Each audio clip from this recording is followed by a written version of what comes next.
everybody. What is up? Let me get us logged in. I know it should be on the right character because I...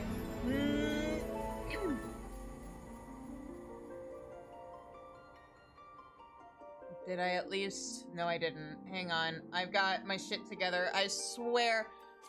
Also, fun fact, I totally downloaded, oh, what's it called? I downloaded DaVinci Resolve so that I could start making videos. Expect there to be a supercut at some point.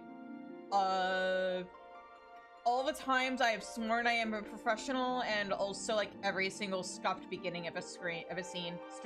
Oh my god, I'm okay. Today's been a day, and I really wish it was just because of the election, but it hasn't been. And it resulted in me realizing as I was getting ready to go live that I forgot to hit the OK button, that I have not taken like any of my meds today, which means I'm off caffeine right now. So, am I sure I'm okay? No.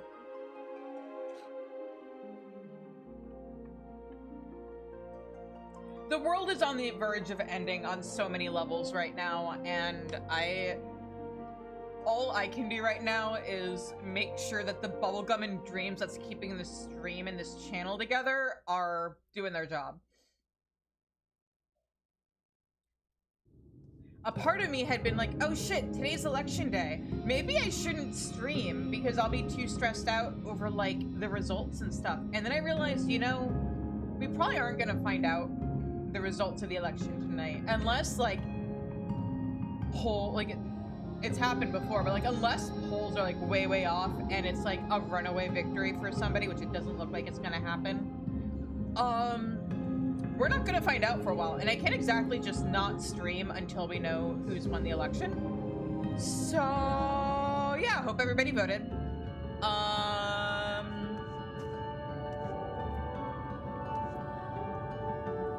Haha. Anyway, I am going to get going with the story. Hey, look, we're in Il Mheg. I'm sure everything will be fine. We just have to find Urianger and beat a Light Warden. That'll be easy peasy, right? We got this. I'm trying my best to remember, but it feels like peering through fog. I was worried about the others back in Lakeland, but maybe I should be worried about us. Yeah! Maybe you should be worried about us. Ha, ha, ha, ha. I'm fine. Fairies, I take it? Il Mheg is the fairy kingdom, and as one might expect, it is home to the fae or to the faithful. The most prominent among them are the pixies, who have a penchant for making mischief. They use powerful illusions and play tricks on all who venture into their domain. By way of an example, they can make a familiar path seem wholly unfamiliar, or lead you to believe you're somewhere you're not. And we are now, I am sorry to say, entirely at their mercy. Oh yeah, there's a couple of funny haha shizus. Ash, thank you for the 2 months! And you know the, what, 69 other gift subs that you've thrown at the channel?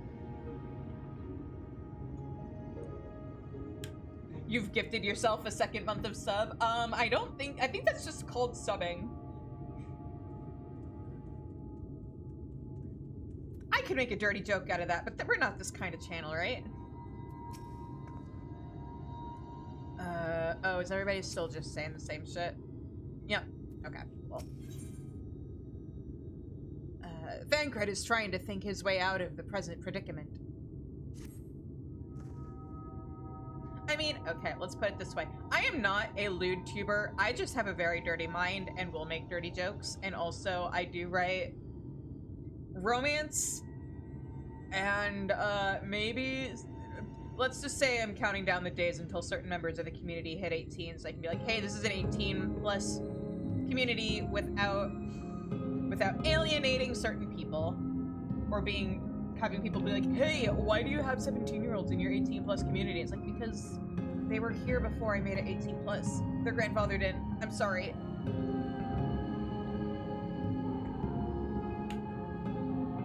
I don't think either of them are here right now, so hopefully they're being good kids and like doing their homework on a Tuesday night. No, wait a minute, Ellie's raiding. Well, unless Zev, confirm you guys are raiding tonight. As it stands, we cannot hope to find the way to Urianger. For that, we must convince the pixies to lift the spell. Oh, it's still dead? Oh, goddamn. I hope that's not affecting her schoolwork and stuff, because a lot of schoolwork can be pretty reliant on internet these days. I mean, at least that's how I remember things from when I was in high school. From what I could make of the choices, the creatures want to play with us. If that is the case, they should permit us to find their village, Lita and Laran. Come. I have a sneaking suspicion this path will lead us directly into their midst. Oh, and I should mention that Minifilia has been informed of our situation, of the different worlds in our mission. You may consider her an ally.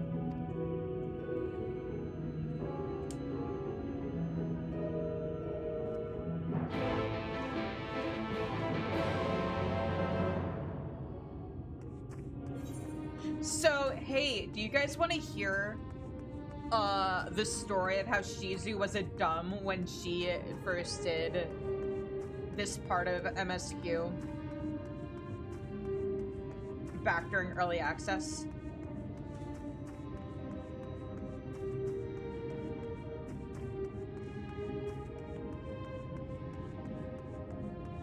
It's most certainly a story.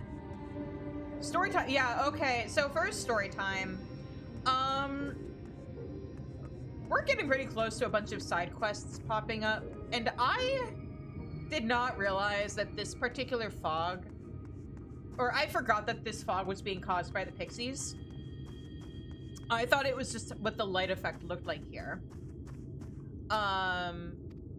So I proceeded to do all of the side quests that I had unlocked up until that point with the weather still like this, not realizing that it would clear up eventually if I just kept going. Oh, am I missing, like, being able to talk to people? Hang on.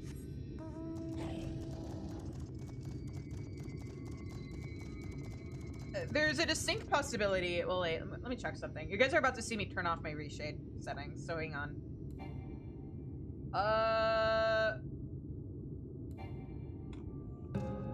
Yeah, no. With reshade, definitely looks so much better, which was not the point of me doing that. But, I forgot that the others were just, like, spread out here.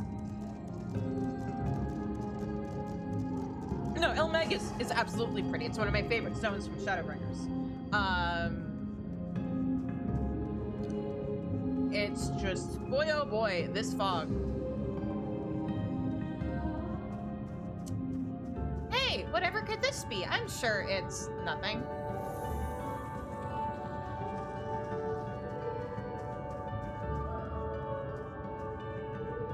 But that is a funny dumb Shizu moment story number 1.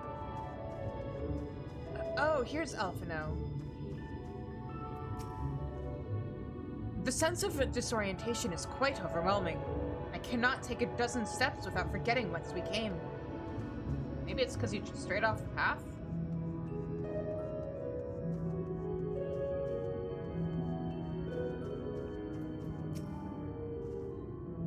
There's not a soul in sight, yet I feel eyes all over us. Also, doing this now that we've gotten the graphics update, oh my god, I can't wait to frolic. This was one of the first zones I went to when Dawn Trail dropped because of how fucking, like, I knew it was like, oh my god, this is all plants. It's gonna look so good. There was a plant which might help us if only I could remember what it looked like.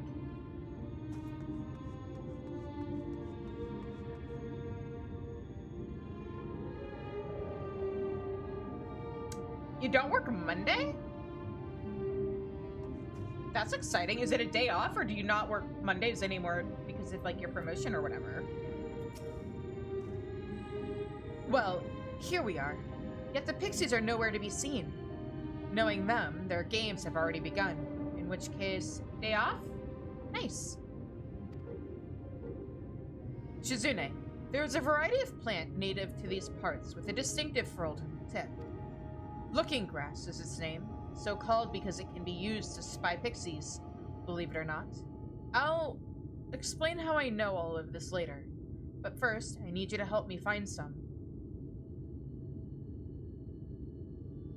Ooh, Thursday's off, nice. Oh, if a voice calls to you, under no circumstances should you respond. You will only subject yourself to further mischief. You know what? I didn't subject myself to mischief last time, but man, oh man, should I?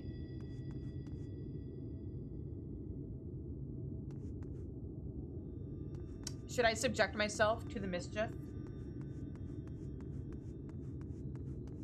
Because I was smart, because I actually know Fae lore, and know what not to do when it comes to Fae. But hell yeah, mischief? Alright, let's do the mischief.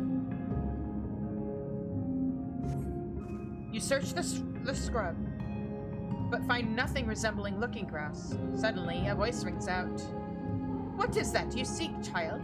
Perhaps I can help you find it. I am looking for looking grass? Ah, yes, I know the plant. And being the kindly pixie that I am, I shall take you to it. Just close your eyes and focus on my voice. Set your mind adrift, and together we shall go to the ends of the realm. Your body begins to feel heavy. Oh, is it just gonna heavy me? Is that what's gonna happen? Am I just gonna get heavy this entire time? Oh no, this might be kind of miserable. Maybe I shouldn't fall for it anymore. Maybe I should just be a good girl and not give the Fae my name and shit.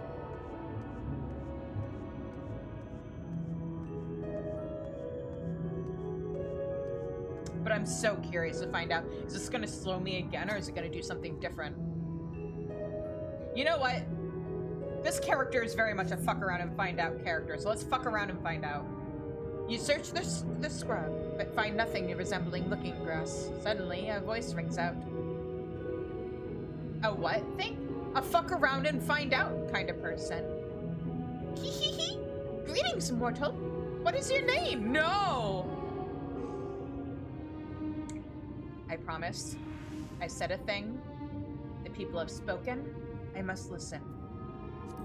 Shizune Dazkar? Oh, before that? I forgot what we were talking about. I'm gonna need more context. Shizune Dazkar. Dazkar Shizune. A wonderful name. Pretty like morning dew and funny like caterpillars. I shall slice it and splice it and make it mine. All mine. And when your name is mine, so are you. Hee hee hee. Your body begins to feel... Jesus! Thank you, Octa. Oh, do I need to keep searching?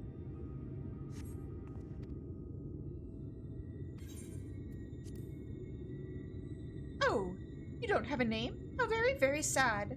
I could have so much fun with it. Hee hee hee. Oh, okay, it just stays like that. Got it. I made a mistake, and mistakes were made. Also, clearly this does not change the effect between things, so I'm probably just gonna...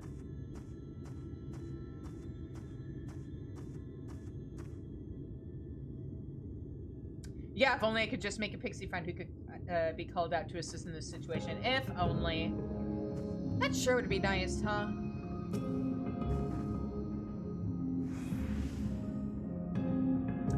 And look at this lovely bush and all of its branches.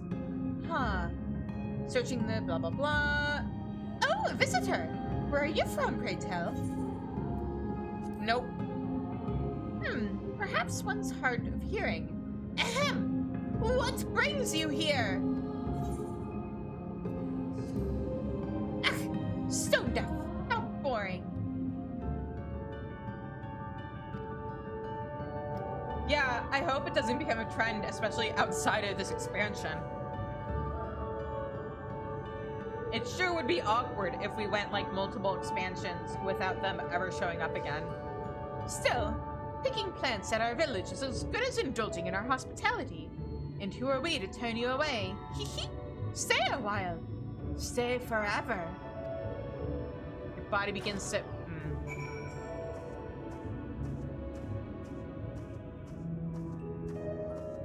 Thancred, I think I'm being bullied.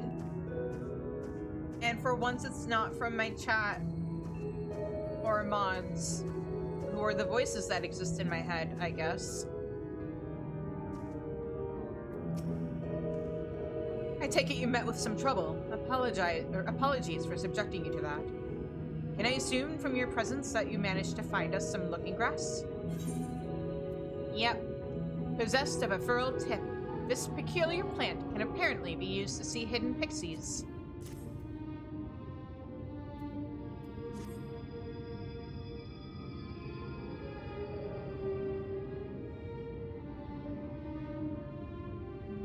Yes, this is the stuff. Thus armed, we should be able to see through the pixie's veil of invisibility. And seeing them is the first step to dealing with them. Come, let's gather everyone and put Urianger's little trick to good use.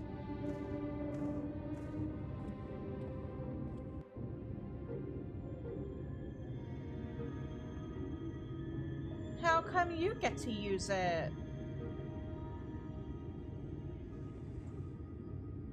Thancred, I want to play with a toy.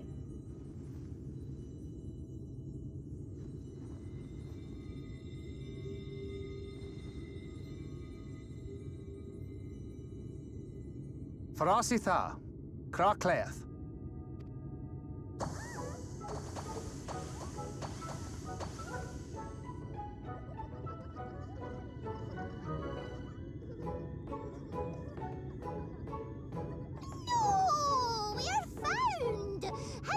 Mortal know our trick.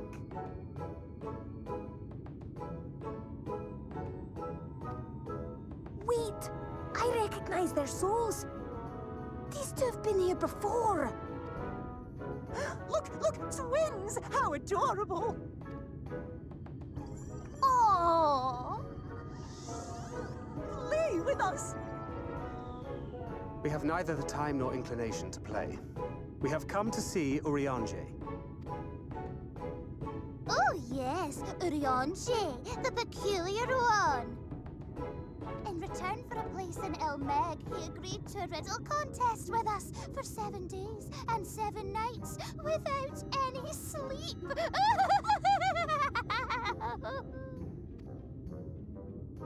Oh, that was so much fun! We must do it again! I'm sure he'd be delighted. Now, if you'd be so kind as to lift your spell. Nah. What do you take them for, Thancred? Shall we? Should we? Would we? What now? I mean, let's face it, that's a light study session for a lot of people from Old Charlian. I don't know, but this is their home, so we must indulge them.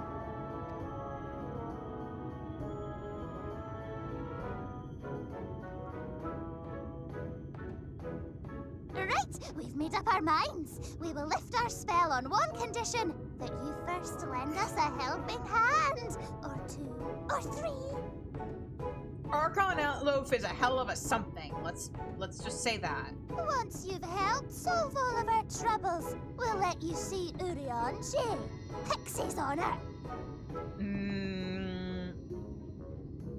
How much weight should I give to a pixie's honor? Well, there you have it. Pixie chores. I suggest we split up.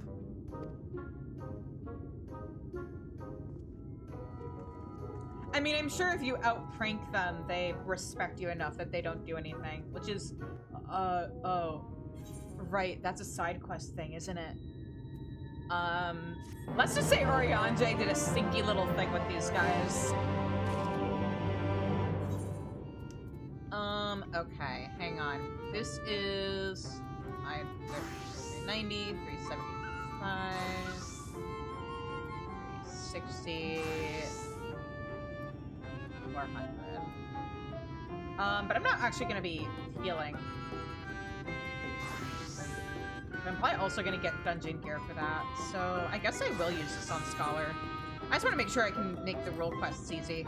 Oh, I forgot I was gonna do role quests. Oh well, I'll find a way to do it. Maybe I'll do the role quests after.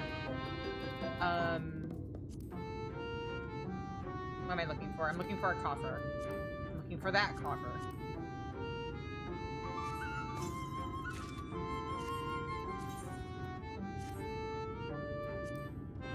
There we go.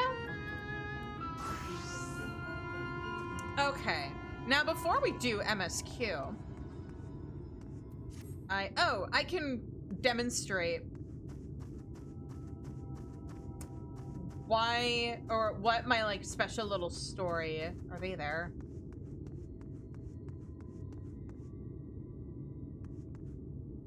No, I don't think everybody has. Yeah, I don't think everybody who's normally here is here yet, so I can't. Oh, wait, yes. Where is it actually? Okay. So basically, somewhere around here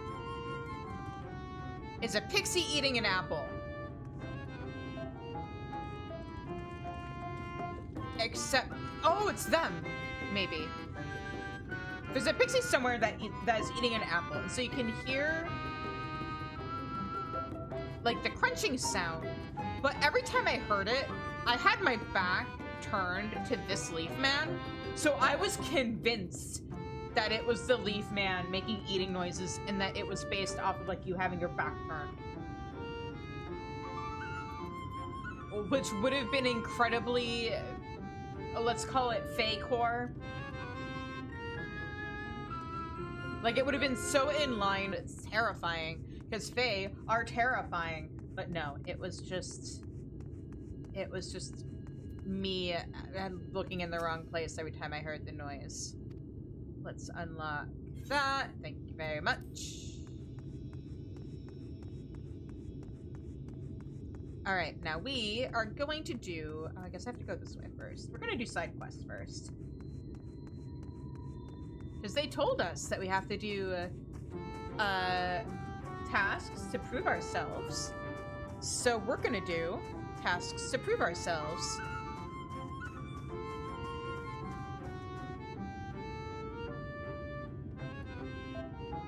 Oh, that's not good.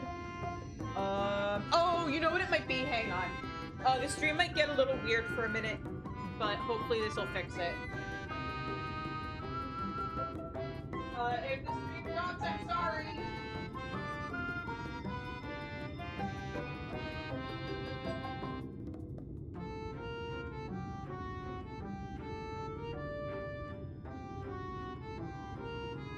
Okay. Okay, my computer's acknowledging what I just did. So hopefully things are a little better now. Let's see if that fixes it. Basically I unplugged my Ethernet from my computer because my living room is set up kind of weird, and my mom and I were getting the air conditioner out of my living room window yesterday, and I forgot to plug it back in. And that has affected things before. Who would have thought streaming over Wi-Fi not the best. So hopefully that fixes it. Anyway, hey Singun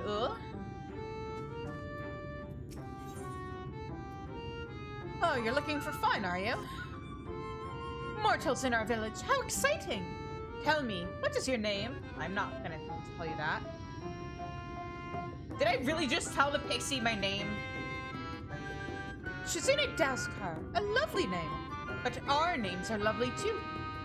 Ah, but here's an idea. I want you to go and speak with my fellows. Ask them what their names mean. When you're done, return hither and we'll have some fun. Tee-hee-hee.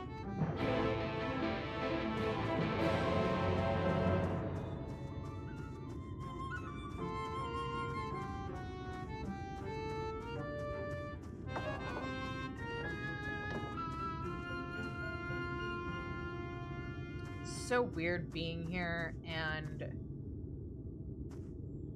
not having certain individuals over here yet. Anyway. My name is Iala. Excuse me. The words mean the turn of the seasons and flower. Together, they make a flower that blooms always. Precious, I'm sure you'll agree. I'm gonna write these down. As soon as I find a working pen. I'm fine. Everything's fine. I've got it. Okay.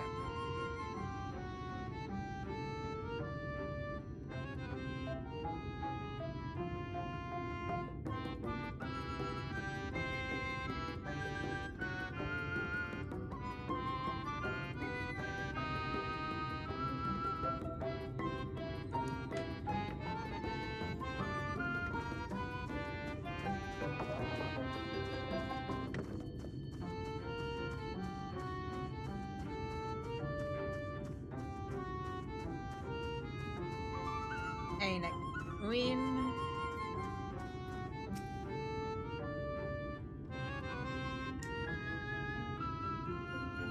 Or Ink Queen. I'm Ink Queen. Water and happiness.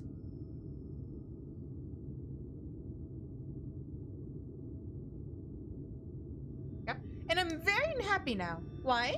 Because you're here. Oh, how shall we play? There are so many ways.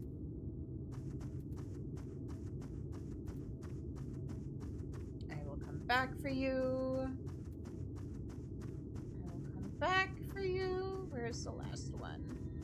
I'm mostly doing this because I think there was a little neat thing with this quest. Jewel Feo.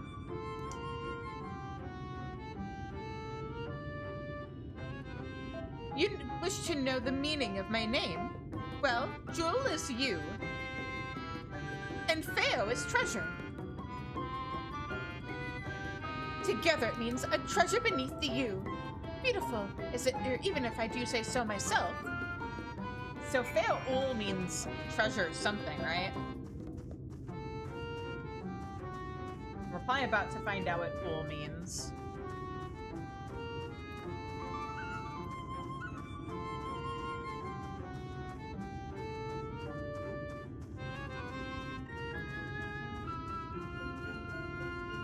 Oh yeah, all those pixies we just talked to are marked, I think, so that we can double check names. So we're probably about to get quizzed. Sigun Ul. Welcome back. I hope you were paying attention to my fellows, because I'm going to test you on the meaning of our names. First question. Who is the pixie whose name means a treasure beneath the you?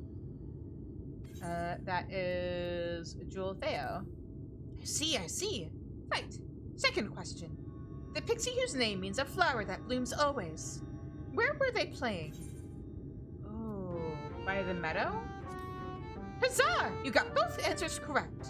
You were clearly paying attention, and by way of a reward, I shall tell you more about our names. You see, our names are composed of special runes of power. They are chosen to best represent our nature, and the spark of life that abides in us. If I were to name you by our custom, it would be... Oh, this is a tough one. Hang on.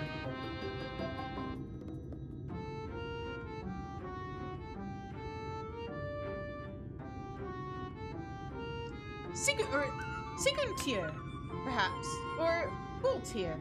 It really could go either way. You wish to know the meaning, do you? But where's the fun in just telling you? You'll have to find out for yourself. Teehee. Oh, what does your name mean, though? The houses you see here, were built by the mortals who lived here long ago. When we pixies came, we gave them our touch, adding flowers and other pretty things. Should I just look it up?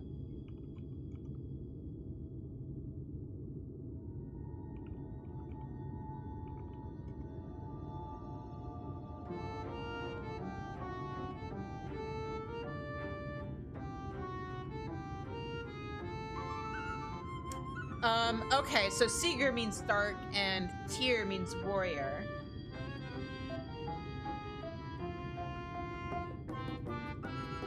So, and I'm guessing Ul is light. Okay, Ul is light and, okay. Ul is light, so warrior of light, or Sigurd Tyr, warrior of darkness. Got it.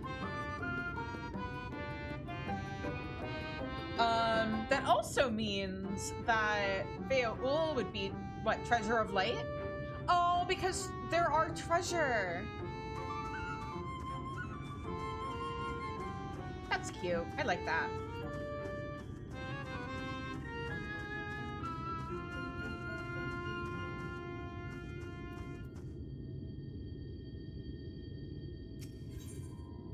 The Pixie Flower Keep is seething with fury. Grr, I'm flopping mad right now. Some wicked mortal snuck into Il Mheg and tried to steal our flowers. I used illusions to send them on their way, but instead of learning their lesson, they went and poked my friends with cold, pointy steel or metal. It's unforgivable. Those brazen wretches must be punished, and you'll come punish them with me. Good. Now, to make it interesting, let us make this a race. The first to dole out punishment wins.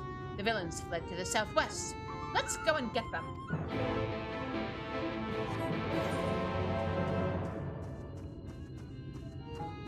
And then, oh, hello.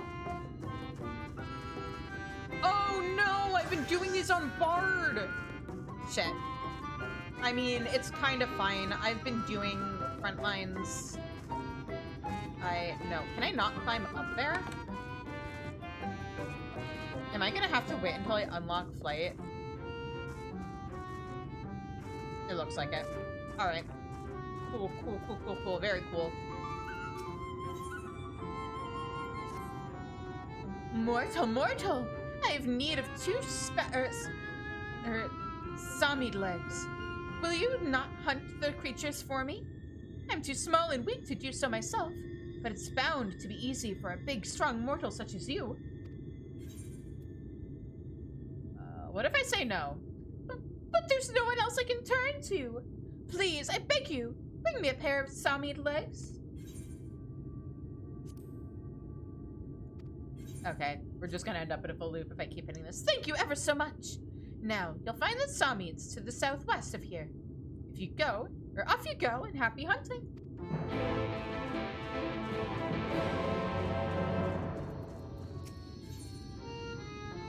Lad Ken is gravely worried for a friend. Oh, this fucking quest. Help! Help! Help me! I beg you! My friend has gone to Visor Loran, a place we're told you must never ever set foot in. I thought about giving chase, but I'm scared to run into that thing. But you're a big, brave woman. You're not scared of such things, are you? So please, find and bring back my friend. Ken Gilfis is their name, and if you hurry, you might catch them before they get to Visor Loran.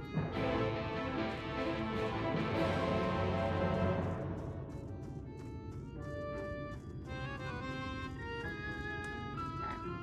We're gonna start up.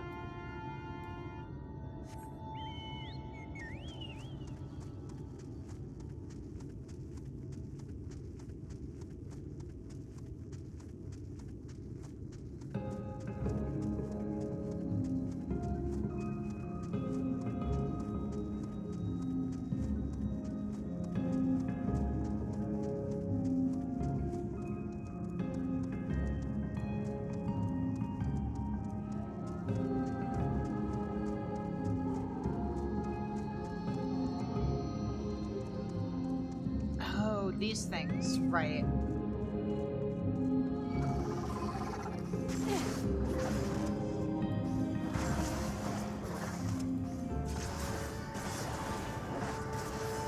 Oh, I'm killing 2 spiders with 1 sword. There's one of my scavengers.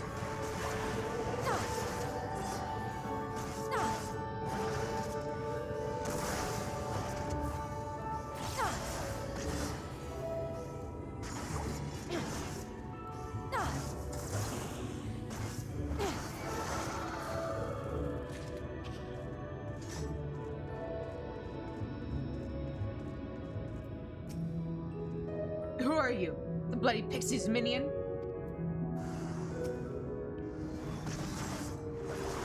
You probably prefer running into me than them. TBH. Oh, you know what? I should have River out.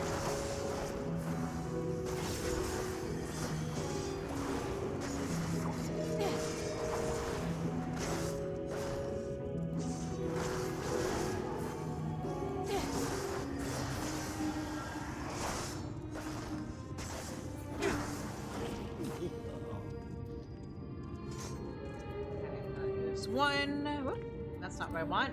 That's super. Oh, I forgot to attune to the crit. It's fine.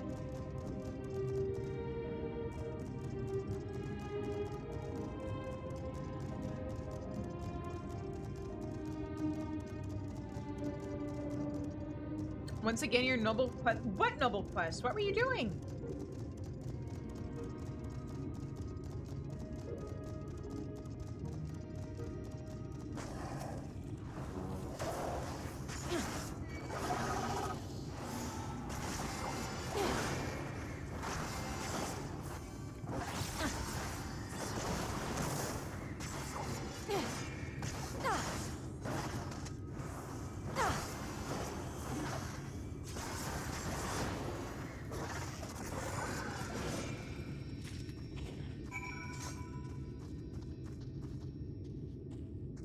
Trying to find a strawberry ice cream that doesn't have chunks of strawberry in it. Aww. See, your problem is that you're eating strawberry ice cream when everybody knows that chocolate and mint chocolate chip are the far superior flavors. But oh well, more for me. The flowers are gonna make me rich. Piss off or else. Maybe I don't feel so bad about it for you.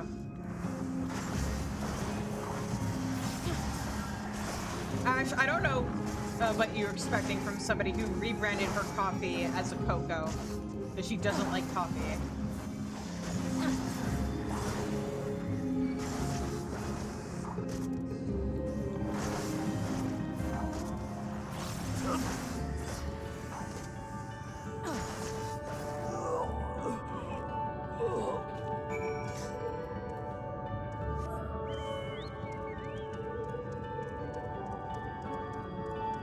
Gotta go this way.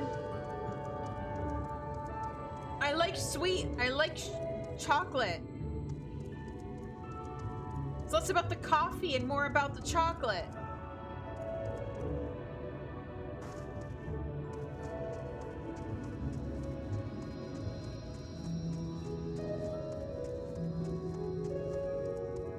Oh, look, what a lovely topiary. What? You're done punishing them already? Wow, you're swifter than a salamander. What was a salamander again?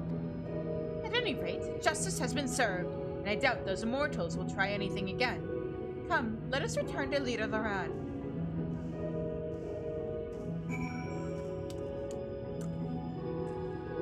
Sorry, my guy.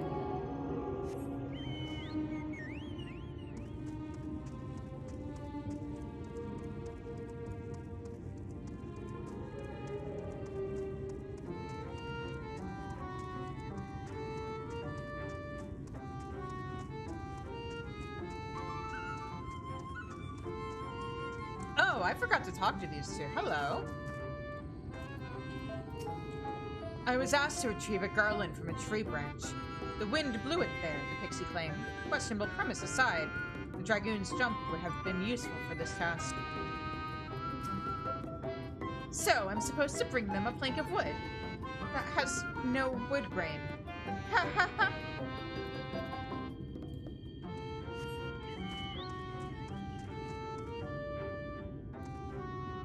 So, dumb question. Considering the fact that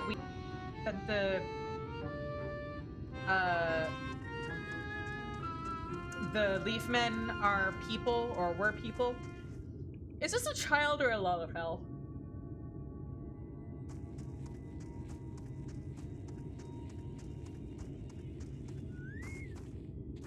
There you go. Lala, are you sure? Oh, you're back! Or, I'm sorry, dwarf. A Samid leg so fresh it's still kicking. Oh, you really got the legs! I thought it would be funny if you became a Samid's lunch, but it seems the joke is on me. Well, at least we can feast on Samid legs now. Yes, I'll host a high tea, and you're invited too. Now, while I go to let the others know, could you take this golden nectar to Iala over at the stables? Tell them it's for Samid. They'll know what to do. What do you mean they got what they deserve? Actually, the reason for a lot of the grassmen is actually kind of sad. There's a whole quest chain about it. Or at least I think it was a chain. Thanks to you, we may enjoy our beautiful flowers in peace again. I must say, I'm a little disappointed that I lost our little race. I was planning to turn those thieves into leafmen, and then they could have amused me forever and ever. But if you should see them again, tell them to come back. You mean what you said?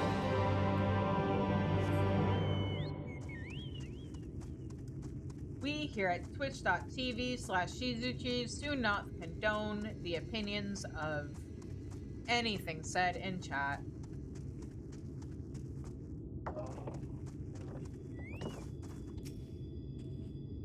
Sniff, sniff. Something sweeter this way comes.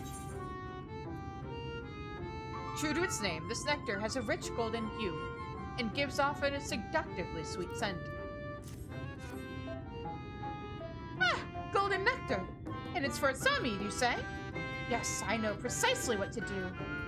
With this and a splash of sheep's milk, we can make honeyed Samid, one of our favorite treats. We could have it every single day, except Samids don't like it much when we try to take their legs. We're liable to get our legs torn off instead. To be able to hunt the creatures and not get so much as a scratch on you, you must be really strong. Anyway, I shall set about my preparations. Be sure to pass my thanks to our sweet-toothed friend.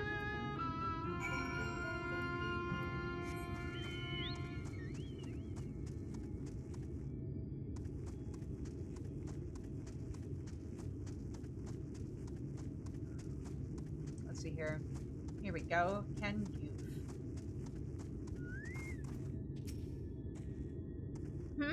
Aren't you one of Urianger's friends? Have you business with me?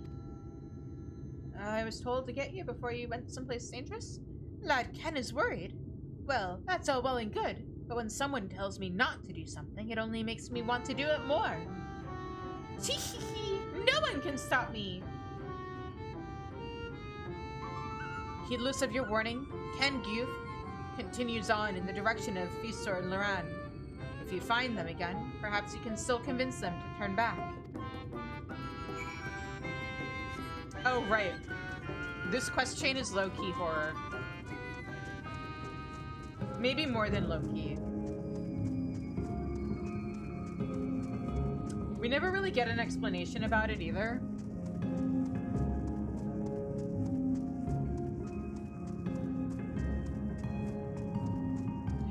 I forgot to attune to the Etherite again! No, I'm gonna have to run all the way back.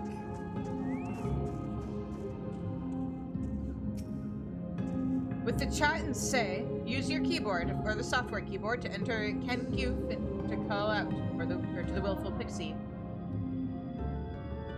Yeah, but this one we especially don't get an explanation about.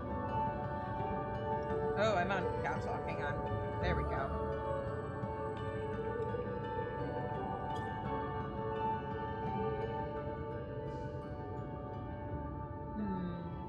Now where, oh where, could he have, or could they have gone?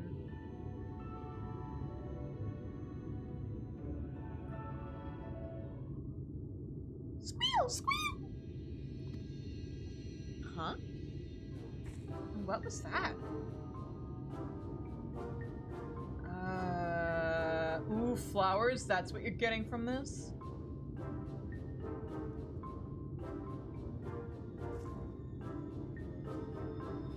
there, little guy. Squeal, squeal! Though your beaver's speak is a bit rusty, the creature appears to want milk. Okay.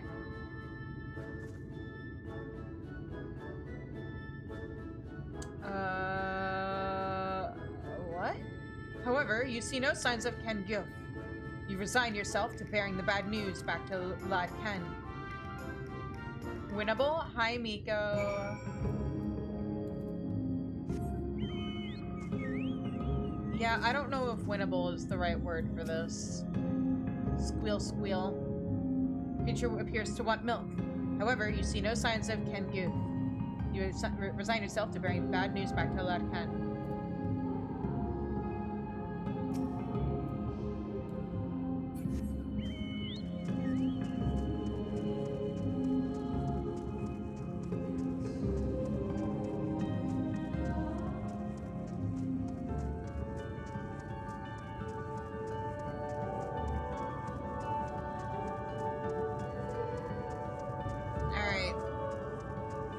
And this time we're remembering to attune.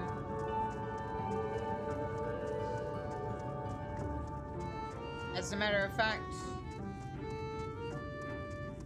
maybe I'll attune first. Just to make sure I don't forget.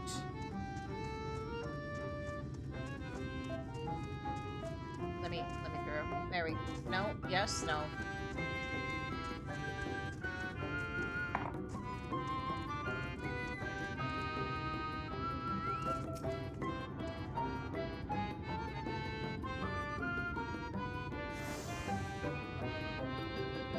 Much better.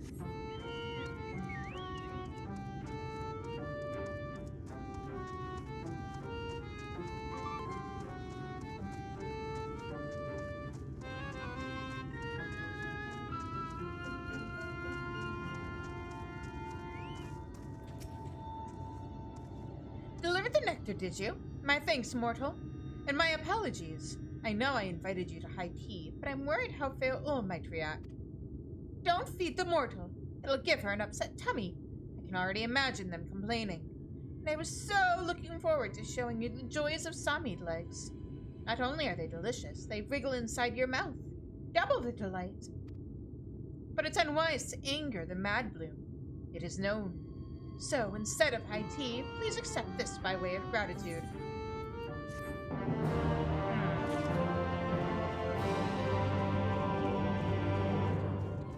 I wonder if that quest is technically supposed to come up after you have them show up in the story. You're back! Where's Ken Gyuf? Please tell me Ken Gyuf is alright. What? Against your warning, they went to Fairies, and where you found only a strange animal? Then the tales were true. Oh, Ken Gyuf, why? Why didn't you listen? Oh, I'm so sorry. I shouldn't assume the worst yet. Maybe there's still hope. I just need to stay calm and think things through.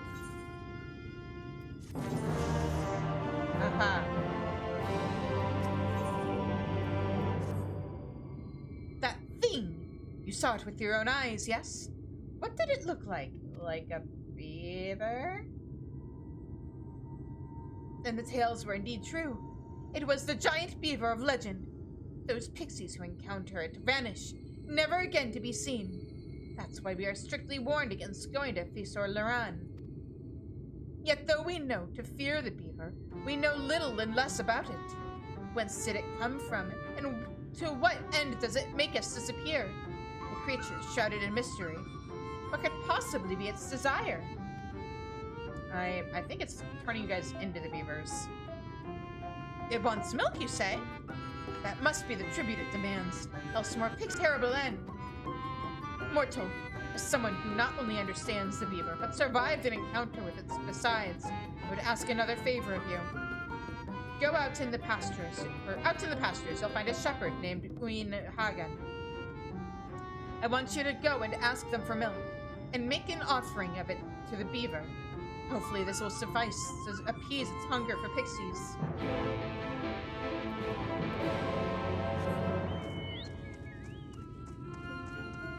I don't think eating is what's doing to the pixies.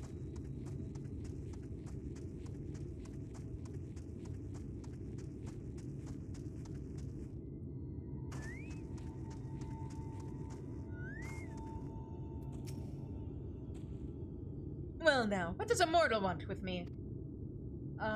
Milk? Please? Of course, here's the milk. Incidentally, it's Ken Guff's favorite thing. Where in the world could they have disappeared to? You receive a bottle of sheep's milk. I would just like some kind of lore. Why are they turning into pixies? What's turning them into pixies? Is it something involving this building? Is it something related to the pixies? Or is Beaver the next evolution of pixie? Or is it their true form?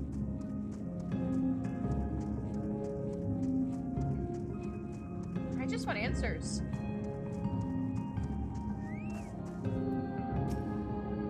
Squeal, squeal! It seems to be saying, give me milk. Here you go, fresh and creamy sheep's milk. Freshest and creamiest, you ask the pixies. Squeal, squeal! It seems to be saying, I love milk, thank you. Squeal, squeal, squeal! It seems to be saying, I hid a beautiful marble in the stump of a tree by the lake. Let Urianger know that it's theirs. A token of my thanks. Squeal, squeal, squeal! Okay, so saying the same thing again. Got it.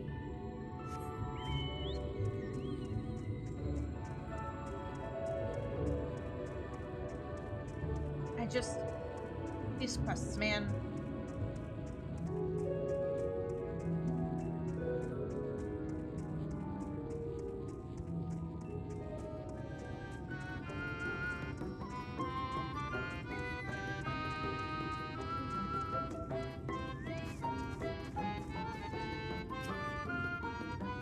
Oh, it's you again. What is it? A parting gift? Truly? Huzzah! Huzzah! I've always wanted a marble. I'll go and collect it at once. Urianger flies off happily.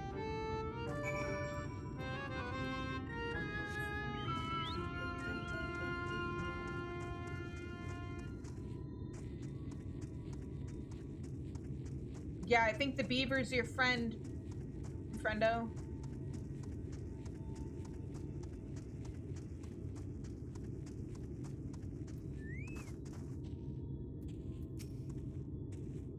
Welcome back. So, how did you fare? What? No! This can't be happening. I'm sorry. It's not your fault. You did as I asked, and for that you have my thanks. It's just... What?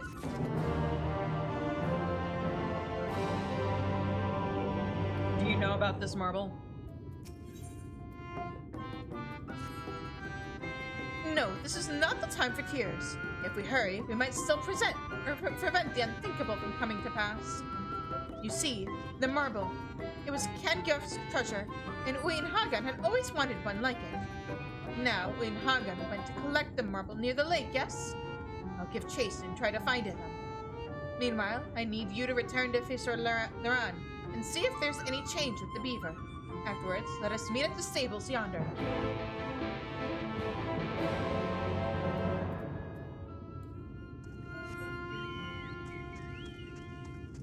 We love low-key body horror.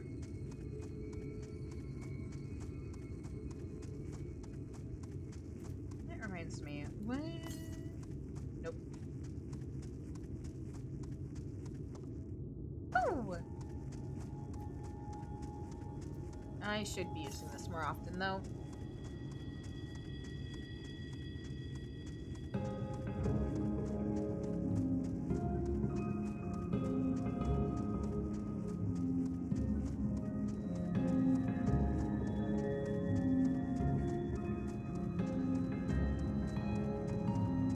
there's 2 of them. Squeal, squeal! It seems to be saying, I love milk, thank you. Squeal, squeal! It seems to be saying, the marble is pretty, thank you. Yep, 2 beavers. I'm sure everything is fine. Quack.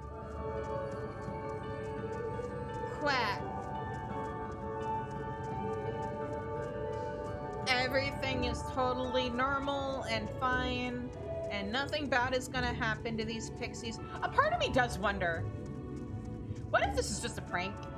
Pixies can transform things and themselves. What if they're just turning themselves into pixies to fuck with us and each other? Or not pixies, they're turning themselves into beavers.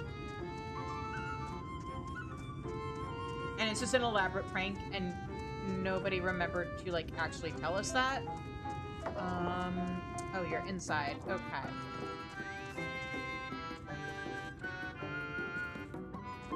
Ads are happening. We will continue with this quest when they come, or when we come back.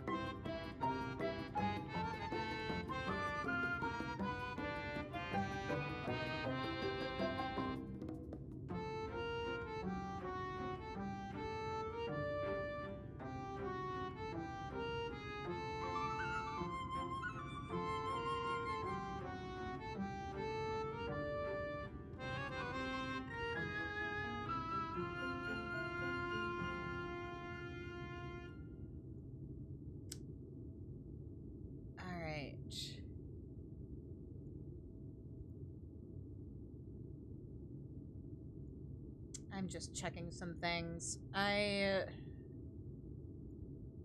may or may not have made a post on Tumblr that is only kind of adjacent to my brand, but it was something I felt like needed to be said. So, ha ha ha ha ha ha ha.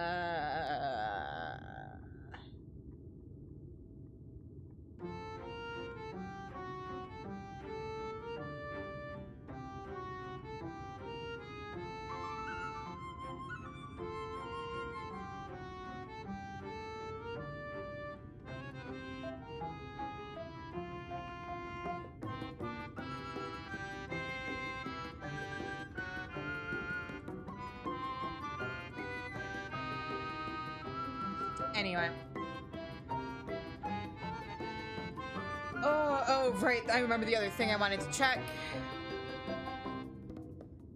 Fortunately, the anxiety-inducing Tumblr post, it seems to be getting pretty well received so far. In the meantime...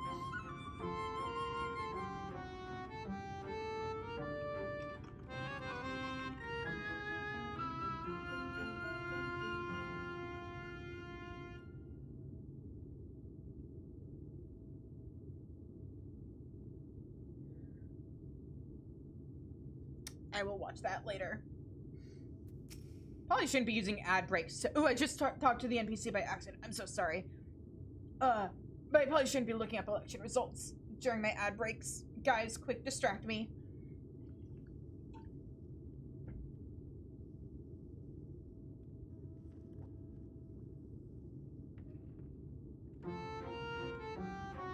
Shizuno, bad. I know, but there's nothing to... I need to be physically restrained or distracted somehow. Otherwise, ha ha ha, ha ha ha ha. I do enjoy watching Steve Kornacki's coverage of things. But I'm anxious, Ash. I have to watch it nonstop until we get the results. Welcome back, everyone. Oh, whoa, wait, what? Terry, Wisdom Owl, thank you so much for the raid. Hi, everybody. You're just in time. We just got back from an ad break. So hi, hello, everyone. How was your stream?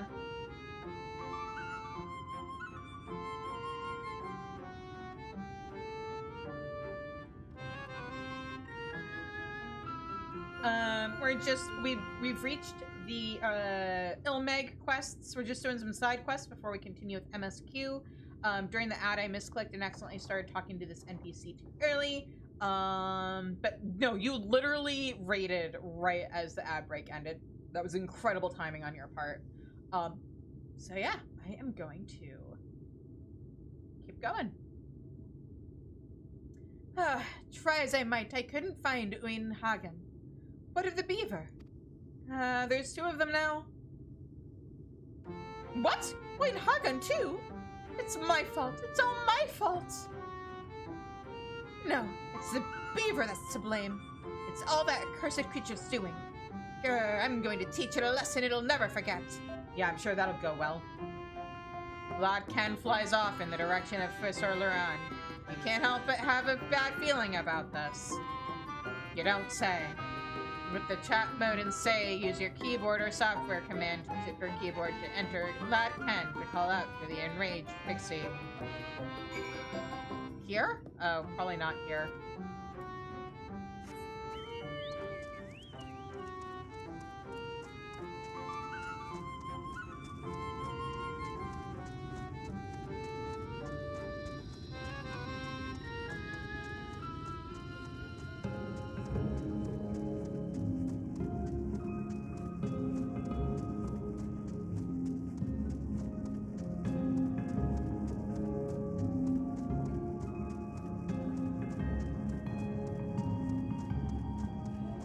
Great, there's 3 of them.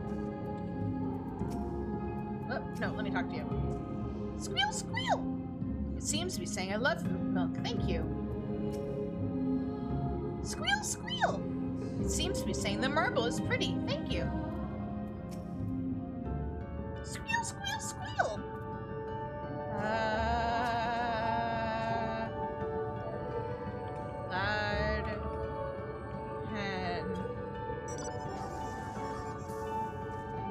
Was I not?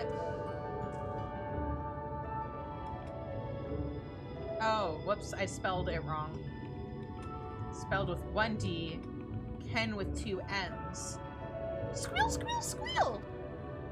It seems to be saying I found my friends. Thank you. Seek out Nies. They will give you a reward in my stead. Squeal, squeal! Continues. If Nies proves uncooperative, however, tell them I've hidden my lovely pair of shoes inside the roof.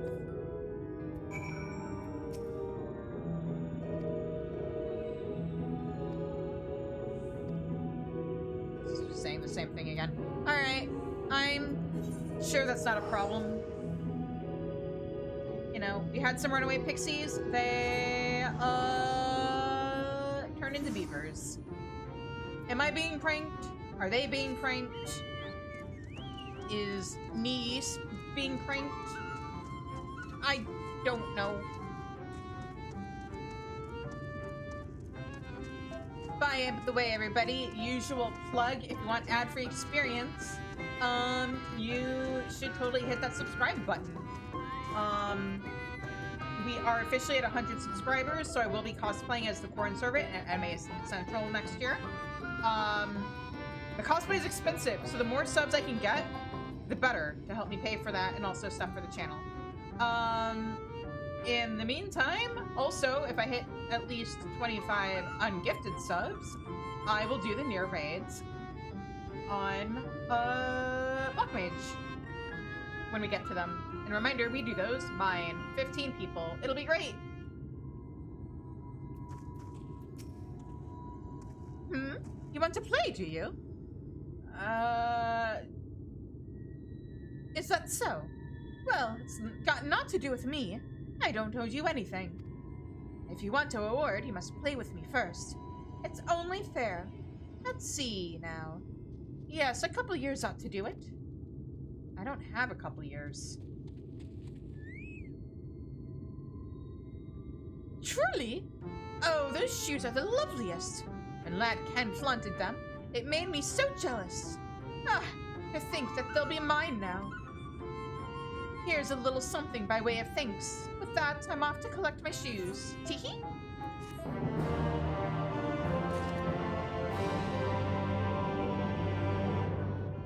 Okay. I think those beavers are just there now. Yeah, I'm sure it's nothing to worry about. Let's do MSQ.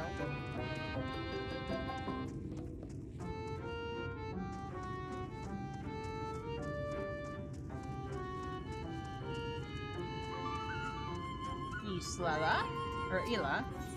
Yala. God, these names. Yala hungers for your assistance. Ugh, I'm so hungry I may faint. Fruit. A little fruit will set me all right. Will you go and fetch some for me? Just outside the village, you'll find a hillock. 2 great bell trees grow there. If you give them a shake, they should render up their sweet, succulent burdens.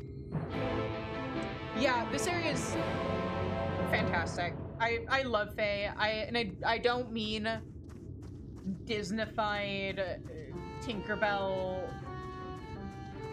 Fae. I mean, they're so cute, but so terrifying Fae.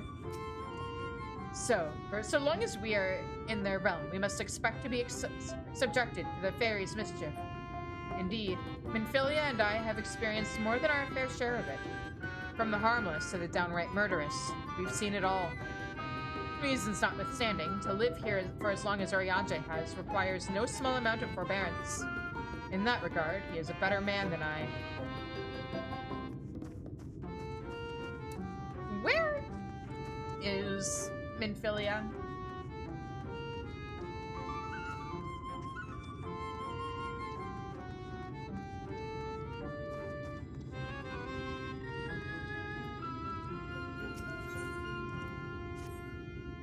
Oh, look at me! Look at me! I have a task for you. Nier is our beautiful village, or it's our beloved village, and we want it to always look lovely. And it can't look lovely without flowers blooming. And no flowers bloom lovelier than everblooms. So here are some everbloom seeds. Take them and sow them here and there, and everywhere around the village. Simple as a dimple, yes?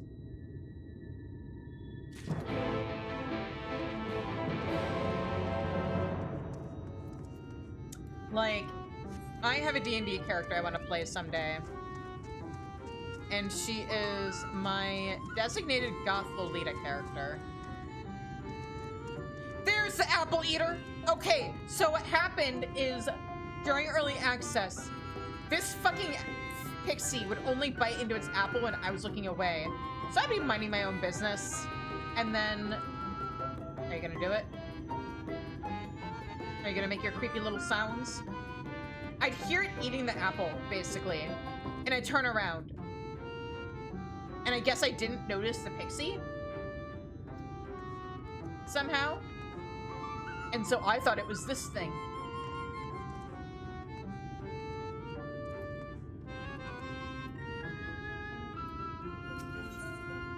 Ulsigun thirsts for your kindness. Ugh, I don't know if I like that wording. Mortal, mortal, hear my plea. Our precious children are thirsty, and I need you to bring them water. Children? Who are our children, you ask? Why, they're the leafmen you see standing about our village. Adorable, aren't they? Yeah. How impressive that you were able to get topiaries so well shaped. Oh, there's the noises. You heard that, right? Now, you'll need to go to Longmere Lake to draw the water. Once you have it, see that our children have a good drenching. Oh, but be warned, the Fwath make their home in the lake. They tend to play rough, so have care.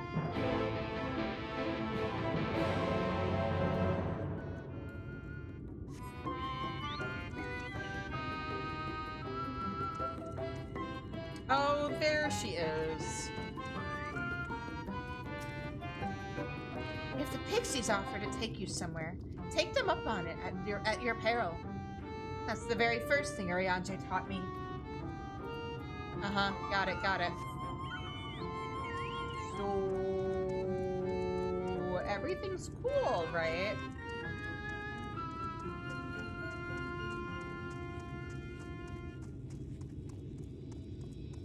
We're all gonna be fine? The pixies aren't gonna, like, prank us into staying with them forever because we accidentally took a nibble of something we shouldn't have?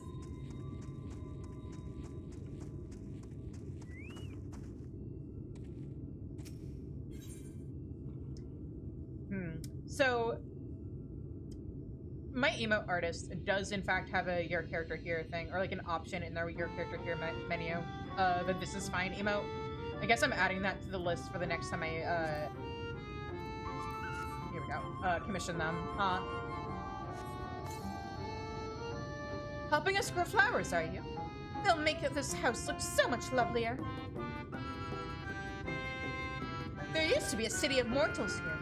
A great, big, bustling place called Vogard, or Bover, or some such. The Sin Eaters came and everyone disappeared.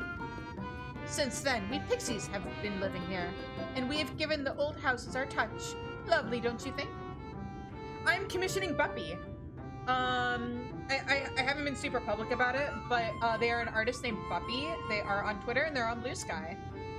And their art is very cute.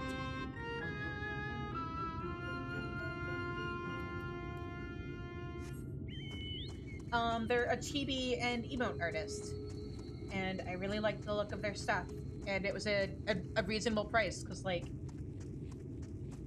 considering how expensive emotes can be, like 5 emotes for $55 is not bad.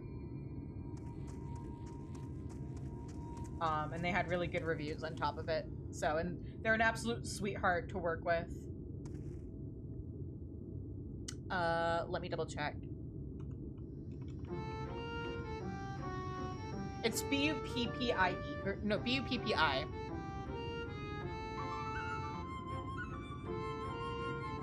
Yeah. Like puppy with a B. And an I at the end instead of a Y. That was probably not the best way to explain the spelling, but here, I can type it.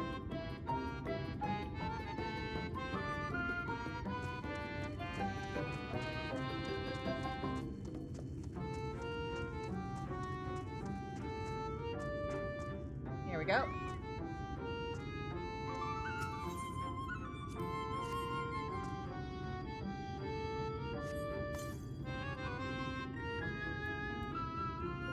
You wanted to check out their stuff? Yeah, their stuff is really good.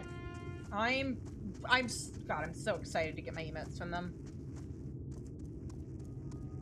And we're officially in November, so like sometime within the next couple of weeks.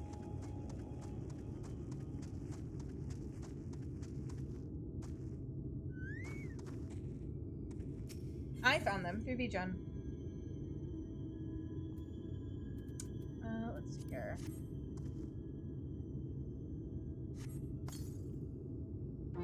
Ooh, I can't wait for the flowers to bloom. Perhaps I'll make pretty curtains out of them.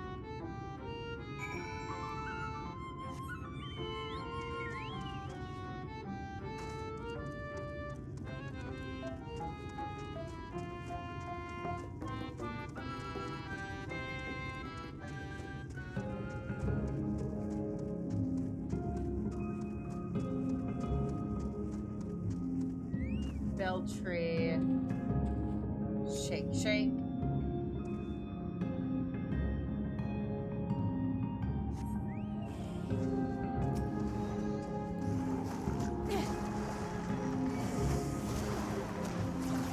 Were we warned we might get attacked by something doing this? I don't think we were warned. I think we were just told, give tree shake, get fruit.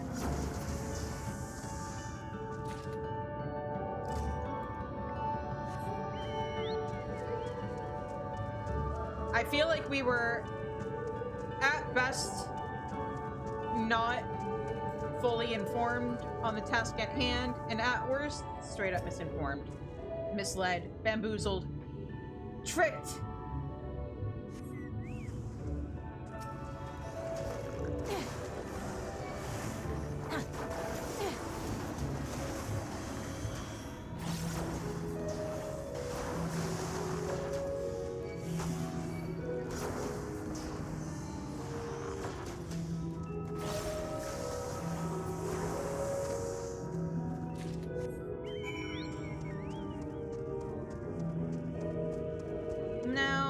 Warned about something called a cloth, but I'm sure it's fine.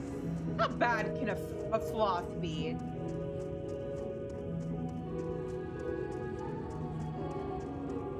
What is it? Just like a silly little water guy? It's fine. It's totally fine.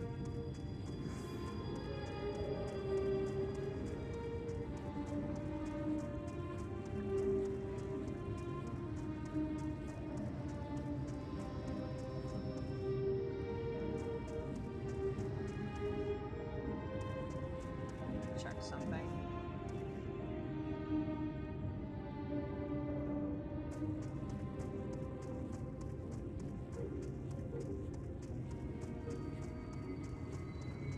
Their stuff is cute, right?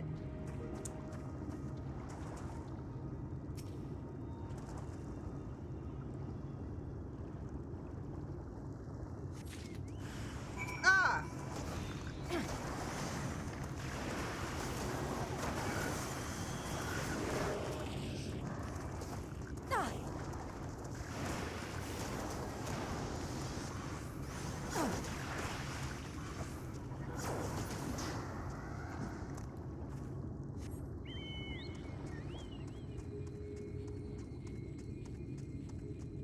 See, I probably don't watch enough streamers to recognize a whole lot of things just from their emotes, unfortunately, unless they're like the really big names. Because unfortunately, with my ADHD, it's very hard for me to like actually sit through a live stream. I tend to watch a lot of VODs, and I tend to watch those in little pieces. Which is why it's taken me forever to get through the Unexpectables Ravenloft campaign this year. Also, I'm super behind on a bunch of other live stream related stuff that I wanted to watch. But I'll get through it. It's fine. Everything is fine. Completely and totally fine.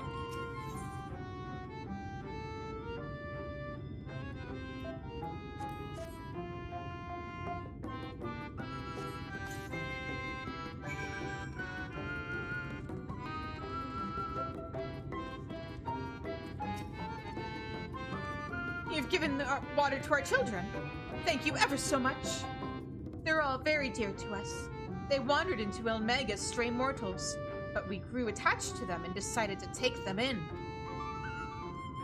You and yours would have been our children too, but the enchantment didn't catch as well as we'd hoped. It's never too late, of course. Ha ha ha ha ha ha ha ha ha. Wow, these pixies sure do tell great, funny jokes. So funny, so haha.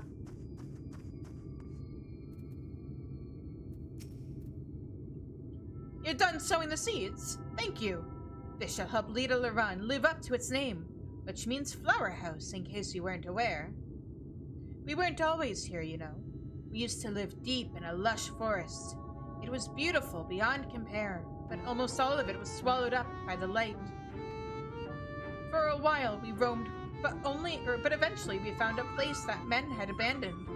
Together with our fellow faithful, we decided to make it our new home. The land of everlasting spring.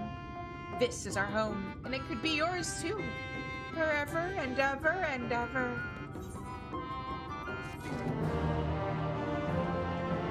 These pixies sure do tell good jokes. Ha ha ha! What friendly and funny hospitality they have. Ugh, so hungry. Did you get the fruit? Sweet and succulent fruit of the bell tree, favored by pixies. Yeah, what a good hosts offering me a place to stay.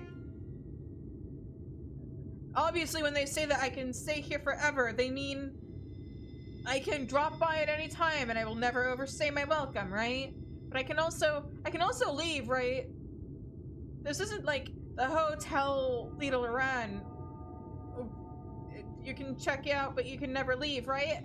Haha. Oh, thank you ever so much. You saved me. Yes, saved me from my boredom. You should have seen the look on your face when the bugs came down. Tee-hee-hee. Ah, you've done me a great service, mortal. If there's one thing we pixies are serious about, it's having fun. Dull and painful things?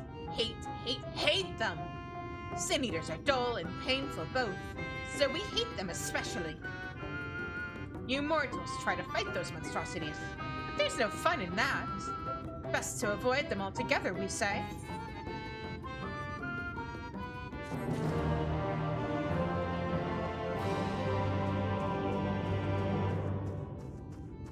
Thancred, these guys scare me!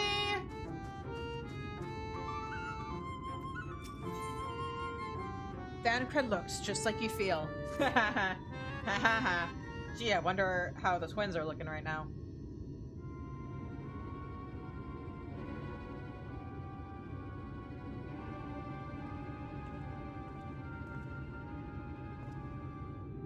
How goes it, Shizune? It goes... So, a mix of menial tasks and pranks. You know, all in a day's work for me. Yes, that pretty much sums it up my own experience. They have no troubles worthy of the name.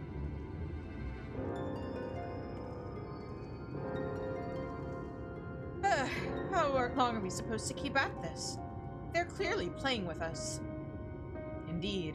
Whenever I inquire how much more there is to be done, the answer is ever the same. A little. I doubt they have any intention of releasing us in the near future. Urianger once told me a story about the pixies. They're born from the souls of those who died as children, or so it's believed. Though they don't have memories of their previous lives, the desire to have fun remains, imprinted on their souls. And so they live only to play, keeping hapless mortals for their pleasure, for years on end, sometimes even until death. I don't have time to stay here until death. In the past, when I sought to identify the true nature of ghosts, I came upon some literature examining a similar subject. The soul was likened to a core that resides in the ether, and its presence is what differentiates us from such beings as sprites and arcane entities. Upon death, said core ordinarily dissipates alongside the ether that composed the flesh. However, it may be held together and bound to the corporeal realm, either by the will of its owner or by means of certain arts. In time, the soul may regather ether unto itself to assume another form, or find newly emerged life in which to abide. The pixies may be one such instance of this. Okay, but like, why has that not been used in story more to like have somebody be immortal or something? What if somebody willingly like bound their soul to something and then also found a way to like bind their memories? It'd be an artificial life, but it would be a form of immortality, right? I mean, I guess it's basically an Ascian. Like a lich, exactly. If ghosts are merely souls without bodies, what does that make us? I think you've become that which you fear most, brother dearest. However the pixies may have come into being, if we leave them to judge when they are satisfied, they will never be satisfied. Nay, we must negotiate new terms with the creatures. But where to begin? Seems to me we would need at least one among them to sympathize with us. Gee, if only we knew someone. In the course of your chores, did any of you encounter a pixie who seemed even faintly amenable to reason?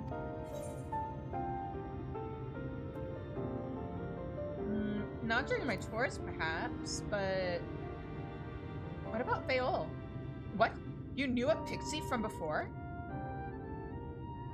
The Exarch introduced us. Not only are you acquainted, but you've entered into a pact? You might have mentioned this sooner. How the fuck was I supposed to know this was important? At any rate, I dare to hope this will offer us a way out. Without further delay then, summon this Faol, if you please.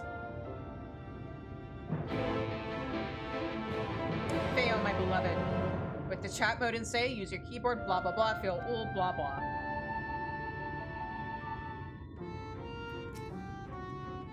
I hope Faol will be able to help us. Come along, Shizune. Summon your pixie friend. A pact with a pixie? Why am I not surprised? We're ghosts too. I suppose it makes sense on a certain level.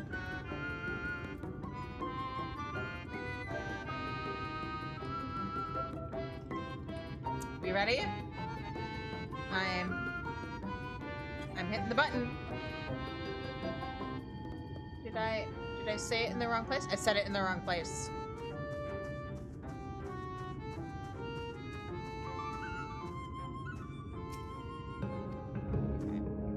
Let's try that again. A voice rings out in your mind. So, my sapling has finally remembered about her lovely branch. But with such a half-hearted call, she may as well lock me off and cast me aside. Humph! I have no sapling.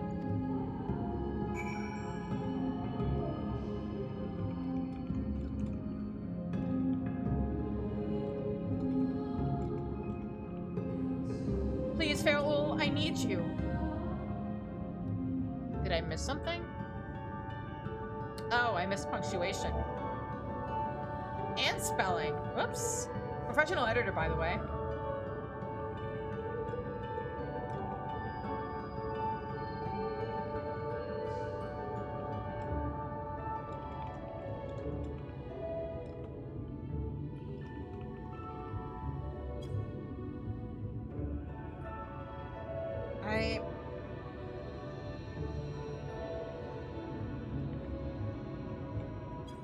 There.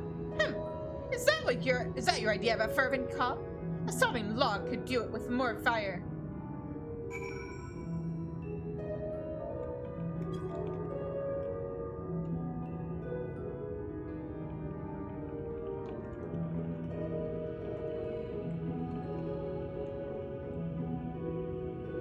Oh, loveliest of branches, please grant me your succor. What did I just type wrong? Hang on.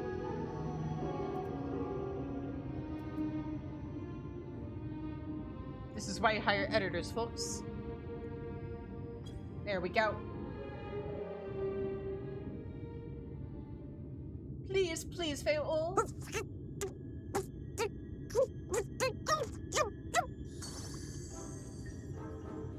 You're late! Late! Sorry. In my defense, I'm time-blind. I've been waiting for you to summon me ever since you came here. Waiting and waiting and waiting.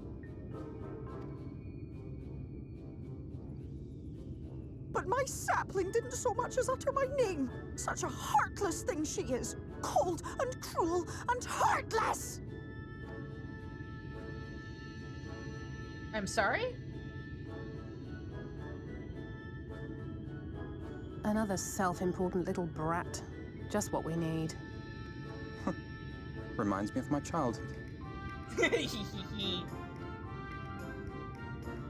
Alphino, run! All right, I'm sorry. It was a joke. Honestly, just a joke. But just now you called for me so earnestly, so fervently. I couldn't possibly stay angry at you. Very well. As your lovely branch, I will lend you my strength. Thank you, I appreciate it. I owe you, Fail. Wait, maybe I shouldn't be saying that to a pixie. I appreciate you, Fail. Well. If it isn't Fail, ooh, the mold feel. It's been too long. Not long enough for you to think of any new games, though, apparently. If I were you, I'd be bored of myself. Now let me make something clear. That mortal is mine. No matter what you do, she will never be yours. Never, never, ever! Oh, not even a bit. But what about the others? No. Surely we can keep them. No. They're mine. No, you can't keep them either. They're for my amusement and mine alone. And if you lay so much as a finger on my sapling, I'll scatter the contents of her bag all over your precious village.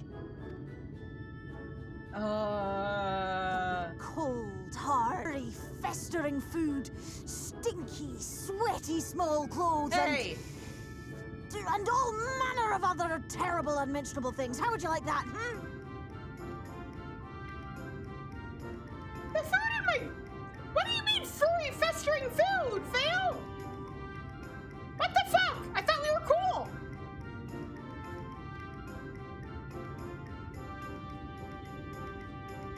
All right. But will you not at least let us play with the twins? Just while the others go and see Urianger? I like how people always meme about, oh my god, Asinian doesn't shower, but if you actually, like, replay the game and pay attention, there are a lot of digs about the Warrior of Light smelling bad. Maybe it's projection. Maybe it's people trying to distract from the fact that the Warrior of Light doesn't shower.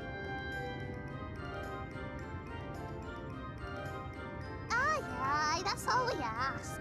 And we promise we'll play nicely.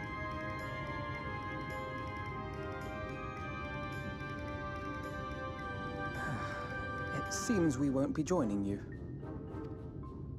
Aye! We'll reveal the hidden Vernick to you at once.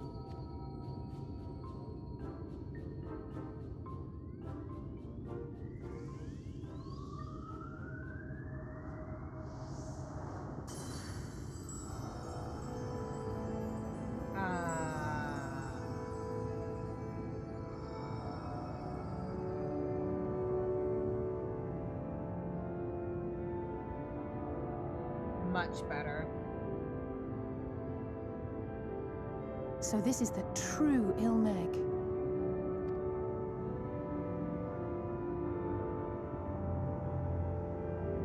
How are you feeling? Better.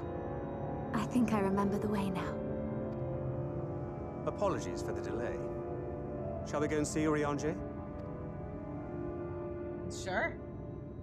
I don't Your think there's lovely any... branch is useful, yes? So whenever you're in trouble, you must remember to make use of me! Right, whenever I want to access my retainers, I'll remember to make use of you.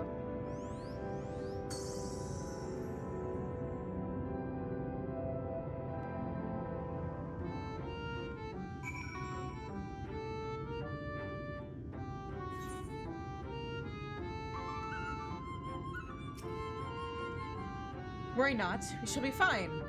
Go on and find Urianger. Send Urianger my regards, and tell him to live somewhere less annoying next time. Kaol certainly has a way with the other pixies.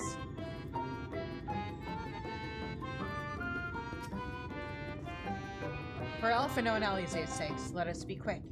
It would be a shame to return only to find that they had been made but to play one game too many. Now, the place we seek is the abandoned manor of a nobleman and a scholar. The Bookman's Shelves, it's called, after the fellow's vast collection of tomes. An agreeable habitat for a friend, I'm sure you'll agree. If we follow the path north, we should soon find the place. Come along.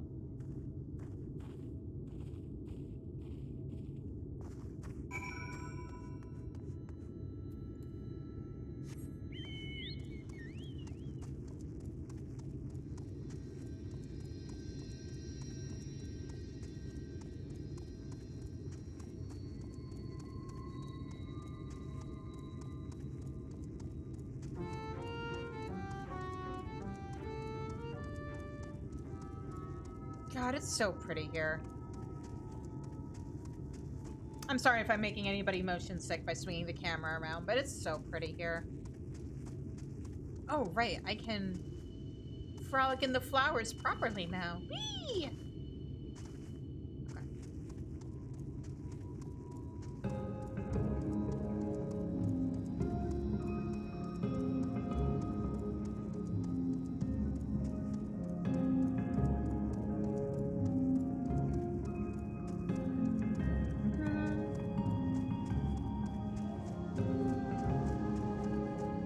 You love Il Mheg? Me too. Especially the palace, because, like, I'm an absolute sucker for stained glass. There's a lot of things I've realized, like, I'm not if... I'm not sure what the chicken and the egg situation is here in terms of cause and effect, but it should come as a surprise to nobody that my favorite Disney movie is Beauty and the Beast. And like, Beauty and the Beast opens with that absolutely gorgeous stained glass window, which isn't the reason why it's my favorite. I'm a romantic, and like, they were willing to die for each other, and their love saved the Beast in the end. And also, the Beast, aka Prince Adam, is a romantic motherfucker. Well, he's a romantic guy. You know what I mean.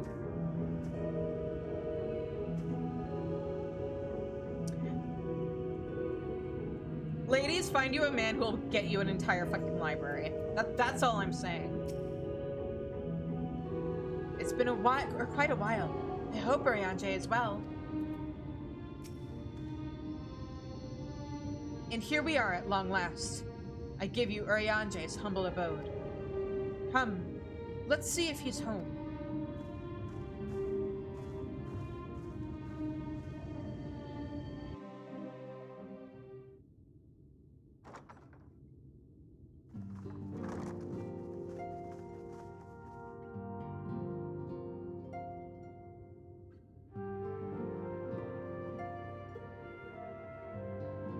Why can't I live here? Why can't I decorate Urianger, are you in? my house like this, or my apartment like this, or any place that I own like this? Unto a world weary of heroes, a hero wends her way. The Exarch did send word that thou would seek me out, but ne'er did I imagine thou wouldst arrive so soon. Well, you know me, I'm time blind, so I'm either extremely late or disgustingly early. Full glad am I to see thee once more, my friend, and none the worse. God, he looks so good! Look at, like, it's not just the new drip, it's, he got that good makeover from the graphics update. So, like, look at that metal. This is the first time we've gotten a proper look of metal on this character that doesn't make it look like plastic. God, I can't wait until they, like, hit Stormblood with the graphics update properly so Namazu bells can stop looking like fucking plastic.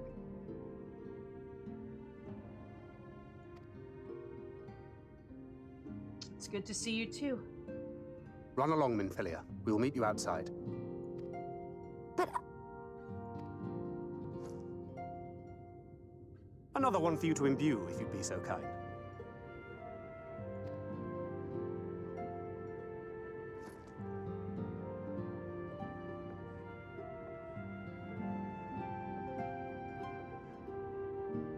I take it thou hast met with our other comrades already? I've met up with the twins.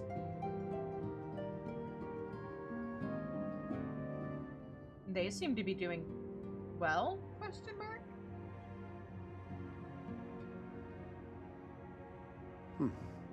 That Master Alphino and Mistress Alize now travel in thy company is of great comfort to me. As for the rest, it beginneth in earnest. The hunting of the Light Wardens, and perforce the war with Yulmore. Hark thee then to my words, and through them behold the vision that I did glimpse, that of the 8th Umbral Calamity. Go on then. As I drifted hither to the first, traversing the boundary twixt reality and potentiality, I did bear witness to events yet to come.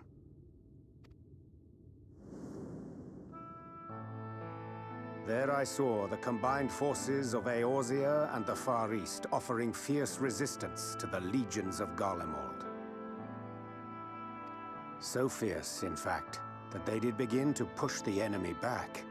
Ilm by painful ilm at first, then yalm by yalm, and malm by malm in time.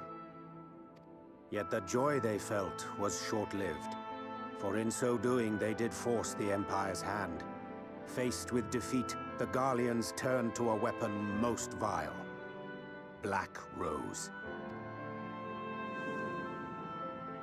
Its potency defied all reckoning. Once released, the gas took on a life of its own, wreaking untold carnage not only in Eorzea, but in the provinces of the Empire besides. Something, 1 second. Oh, sorry about that. Okay, go on, Urianger. From fighters upon the front lines to babes in their beds, none were spared. And as the casualties became too numerous to count, so did the fabric of civilization begin to unravel. Nor did the land itself escape unscathed, for spreading from the site of its release, Black Rose brought death to the very soil. To survive amidst the chaos and upheaval, men came to live by the sword, the rule of law giving way, inevitably, to the rule of might. Thus was the spark struck and the fire kindled, and swiftly did it spread as a blaze in a field of straw to engulf every corner of the world. Nations worthy of the name did then cease to exist. And those souls brave and true who might have risen to restore order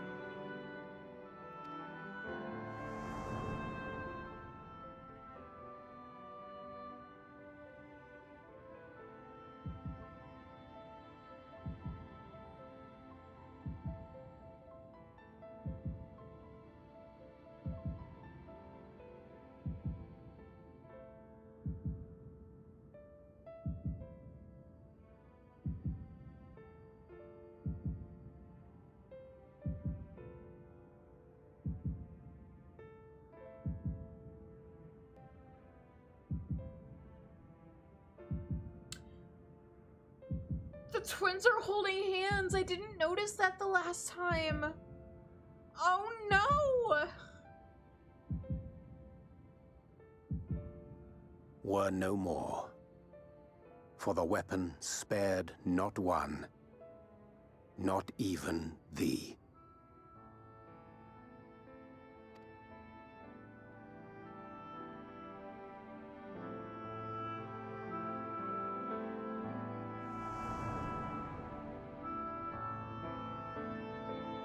An endless age of war, begotten by the blight of Black Rose.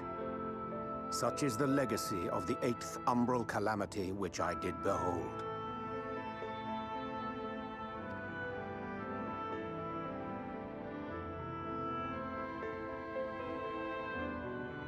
No matter the cost, we must forestall this tragedy. To that end, I have labored during my sojourn in this world, discovering in so doing the answer to a pressing mystery. That of Black Rose's inexplicable potency. Huh? Come.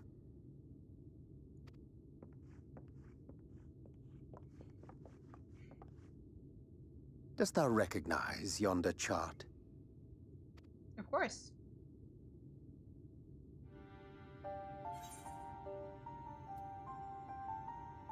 Okay, if I hadn't picked up at least one magic DPS, I would have played dumb, but I do have Summoner and Scholar and Black Mage leveled, so I don't have an excuse. It's a chart of the elements.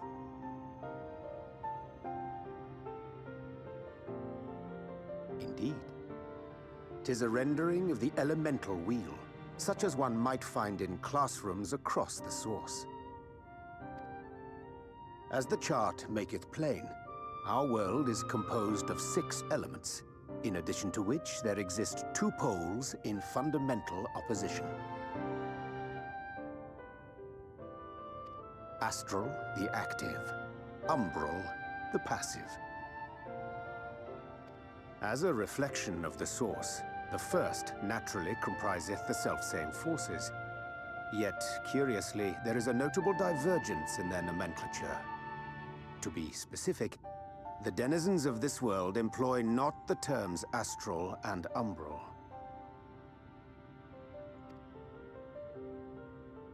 Huh? Thus was I moved to inquire what names said forces had been assigned.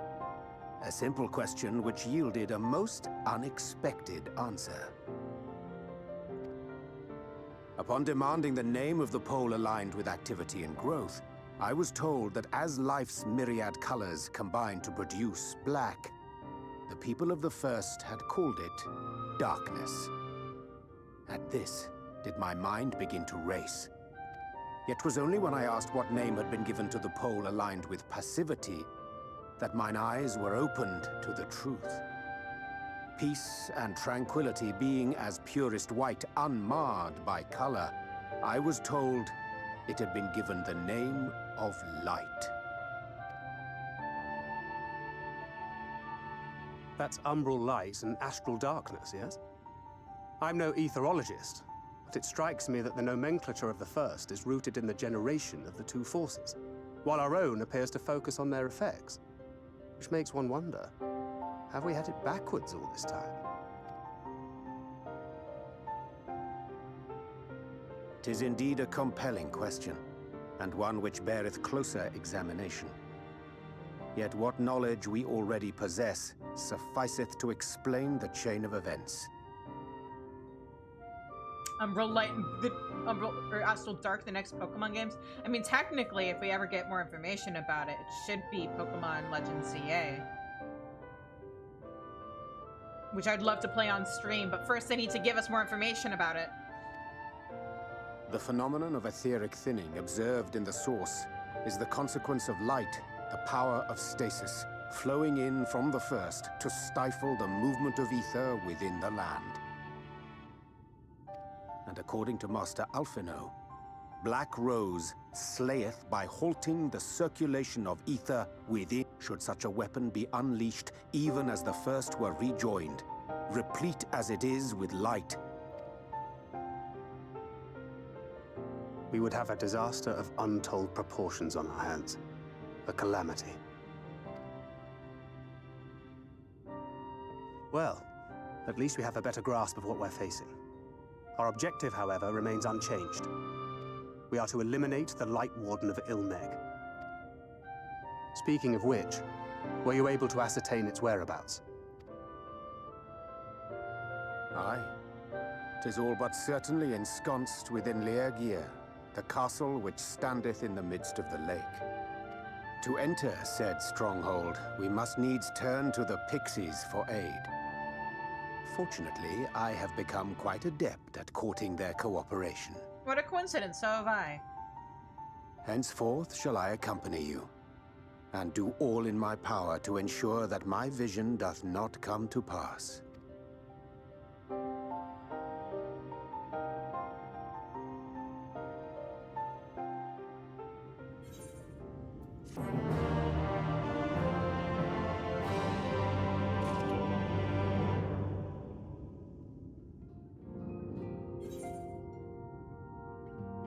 Side quests. Where are they? They're outside. Speaking of Urianger being adept at dealing with these guys. Urianger doesn't pay any attention to us anymore. The spirited and dispirited pixies are unimpressed with Urianger. Of late, Urianger has been paying us no mind.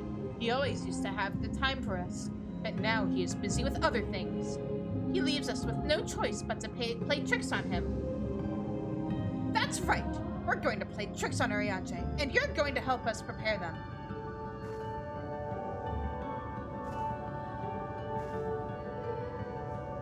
Okay, you have a good night, Ash. Take care of yourself, and thank you as always for dropping by. First of all, we'll need you to draw water from Urianger Lake. Come and meet me by the water. Yeah, the way he has these guys just absolutely... My spirited friends awaits you by the lake. Off you go now. So wait, then what's this one? Delightful decorations? Oh, you're Urianger's friend, aren't you? Will you not lend me a hand? I guess. You see, Urianger's home is drab and dull, and I have a mind to decorate it. Make it bright and beautiful. If you were to help out, it'd make it all the more special. First of all, we need some whirlweeds, a pretty little plant that grows in the water. We usually trade with the quaff for it, but seeing as you can swim, you can harvest some for us. You should be able to find the weed in the lake where there's a sunken church. While you make or take care of this, I'll go pick us lots and lots of beautiful flowers. Afterwards, let's meet back here for the decorating. See you soon.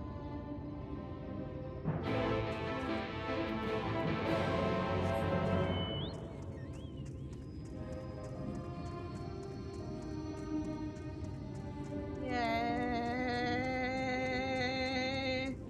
I think. Well, into the water we go.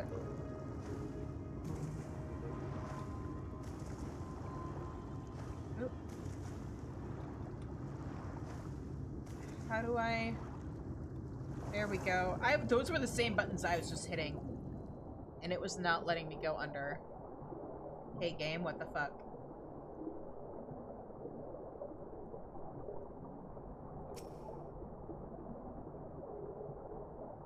Oh, so I need to step away for like a minute. I will be right back.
I am mostly back.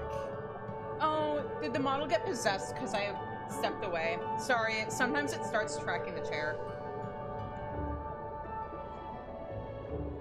Of course, ads started. Whoops.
Alright, oh no!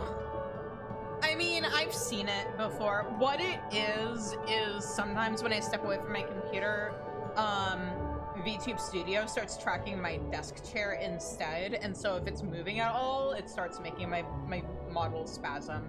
Also, Octavia, just want to point out, if you resub, you won't have ads anymore. IJS.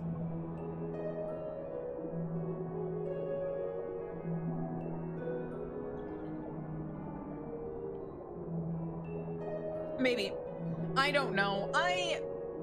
Dude, the YouTube algorithm is so fuck wild.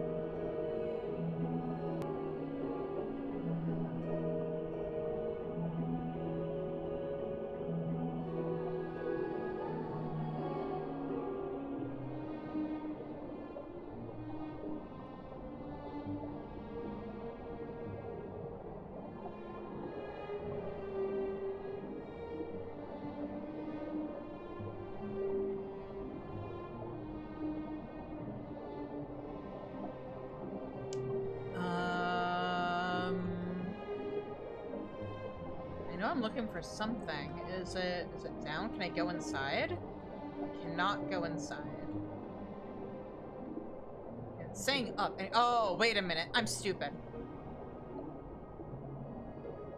Maybe I'm not stupid?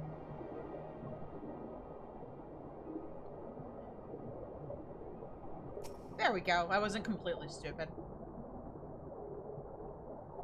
Like, I have a couple of shorts where, like, they have less than 20 views. And then I have others that have like 500-600 views. Some of them were uploaded at like roughly the same time. Like they're part of a batch upload. I don't understand. All I can do is keep... I'd love to do daily. I did not have time to put together any shorts today. But, you know, all I can really do is do my best to just upload every day.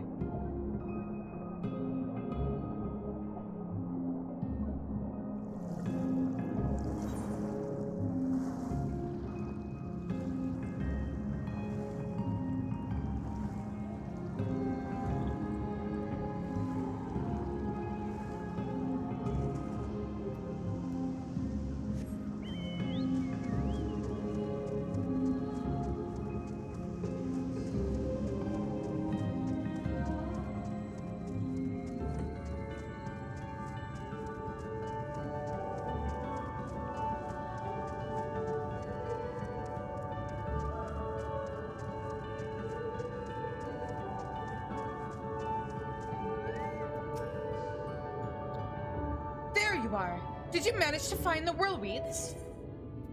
I think so. A species of vine that boasts beautiful spirals, curls, and of course, whirls. Oh, look at these lovelies. I'll enchant these at once and make it so they can grow outside the water and then plant them here and there. Meanwhile, I want you to decorate these with these snug blooms. As to where they should go? Ah, yes, the stairs. That's a dull spot that's ripe for some cheer. When you've finished, come and let me know. First things first. Minifilia! Oh, her... No need to worry about me. I'm quite familiar with the manor. During our wanderings, Thancred and I would often return here. It's where I imbue his ammunition.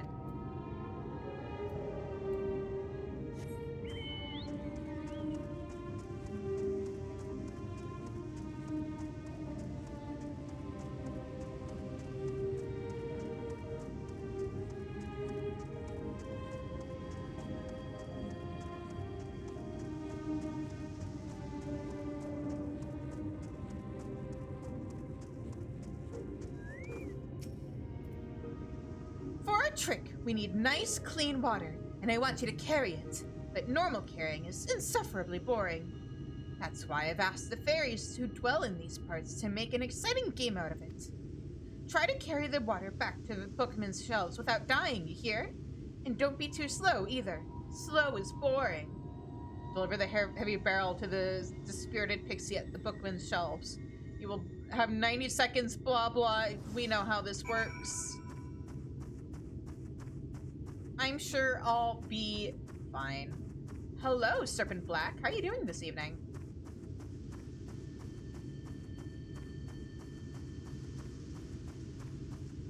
We are pranking Urianger. Totally, definitely.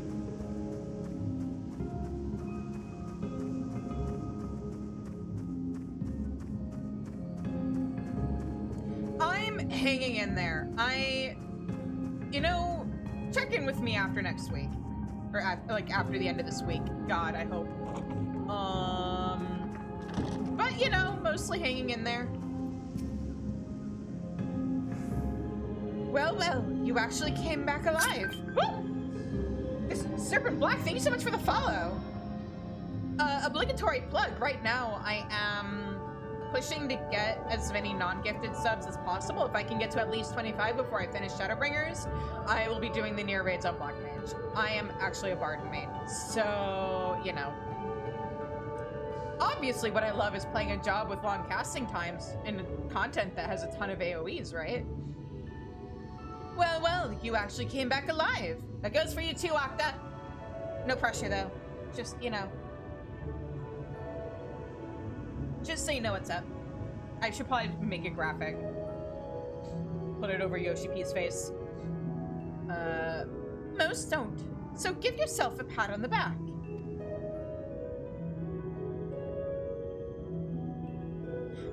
sure, absolutely. Hang on, I can pause this. What are you wondering about?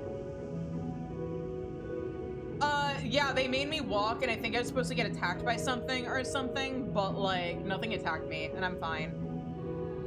So, you know. Shizune Daskar, champion water transporter. How will we use this water, you ask?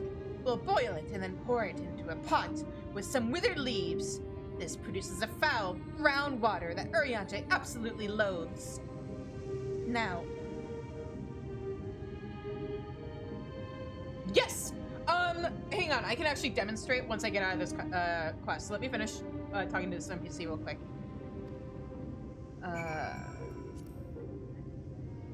Now, while I prepare the water, I want you to go and fetch a fragrant treat from the cabinet over in the corner.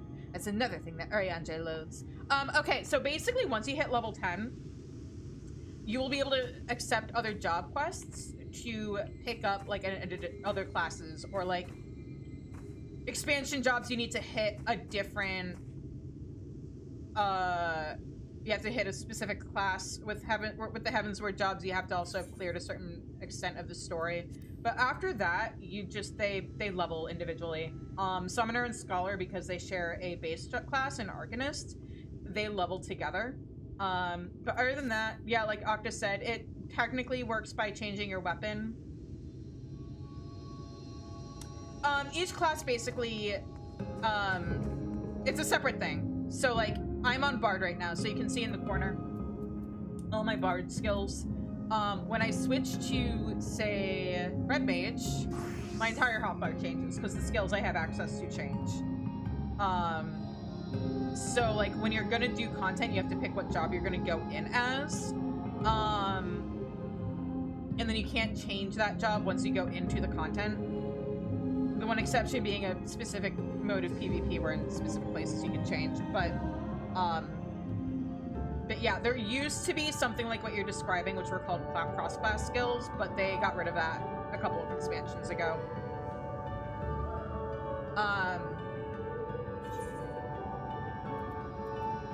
But basically, you just level them. When you pick up a new job, with the original Realm Reborn classes, they start at level 1.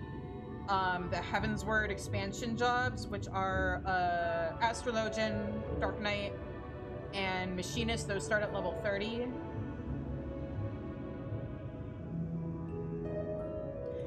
So there are what we call artifact gear, which is job specific. But also there's role specific gear. So there's different roles. Like, so you've got tank, you've got healer, you've got physical range, and you've got magical. And then the melee jobs kind of have like a couple different categories. So Pugilist and Lancer share gear, except for weapons. Rogue and, or Rogue slash Ninja and Viper. Oh wow, did I say Pugilist and Lancer? Let me rephrase that. Monk and Dragoon share gear. Ninja and Viper share gear, and then Samurai and Reaper share gear. Or no, that's, oh my god. I'm sorry, I'm running on lack of sleep and I didn't take my thing, but it is 222. It's Monk. Oh god, Monk, Samurai share gear. Dragoon, Viper, or Dragoon, Reaper, Ninja, Viper. So basically what we've referred to as the striking, maiming, and scouting jobs. Unfortunately, I don't have any melees leveled on this job yet. Roughly, yeah. And all of your gear gets stored in your armory chest, so this holds all of your weapons. I need to clean out crafting gear from this character's inventory, which is why there's so many pots and hammers and stuff in here. You've got your hats, you've got your chest pieces. This is also full because I've got stuff I gotta empty out of here. Gloves, yeah, pants. And then you also have your job stones, which is how the game knows if you're on a class or if you're on a job. So with the Realm Reborn jobs, they actually start off as the classes, which is why my the classes I haven't picked up yet, say like Gladiator, Marauder, Pugilist, Lancer. Once I get those to 30, if I were to pick them up, it would change it, or I'd have to do another quest, and that would unlock and change me into a Gladiator or Marauder, or I'm sorry, change me into a Paladin or a Warrior, or rather, it'd give me the job stone for it. So as a good example, Bard starts off as Archer. So if I take off my Bard stone, it changes my class or my skills slightly. It takes away my Bard specific jobs or skills. So yeah, and you can save things as gear sets, which is how I'm able to just like switch back and forth so easily. How does character customization look like? I mean, it's pretty okay. Some races have better customization than others. What's nice is that what race you play as it's not going to affect what classes you can play, neither does gender. Technically your job, or not your job, technically your race does give you like a tiny little stat boost, but that hasn't mattered since like the base version of the game. The stat boost is so tiny that like compared to the stats you get from your gear and from leveling, it's negligible, and I'm honestly surprised they haven't phased that out yet. Glamour, I mean, I think the gear looks pretty good. It's slightly clunky just because of how the game was originally developed, because all of the gear is like its own model, which makes storage a little clunky. They've been trying to get around the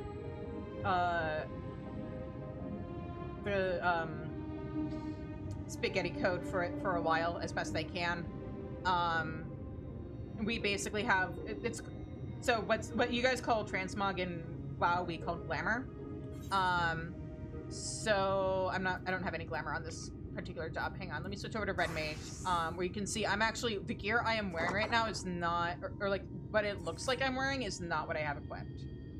You can kind of see that from the preview of my gear here. That's what the little plus signs mean. You can dye it. They just added second dye channels to gear this expansion. I think they're going to be working backwards to add it to old gear.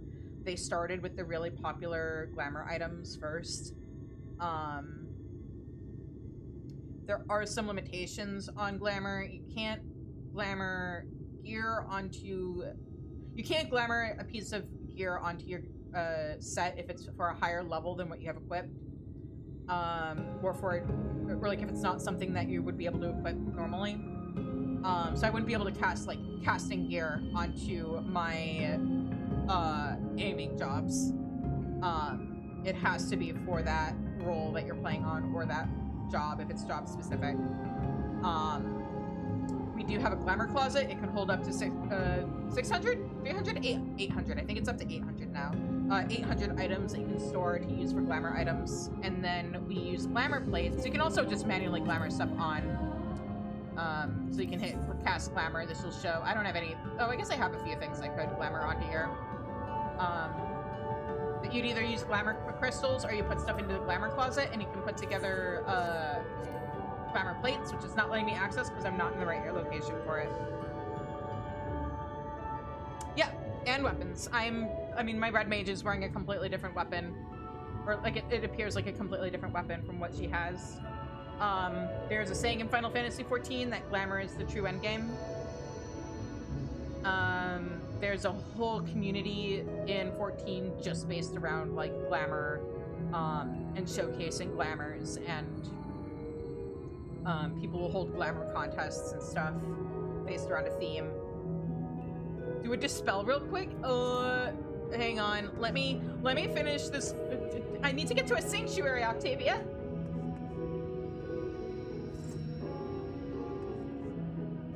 Do I need to? Let me finish up this quest real quick because I think it's really funny what's going on.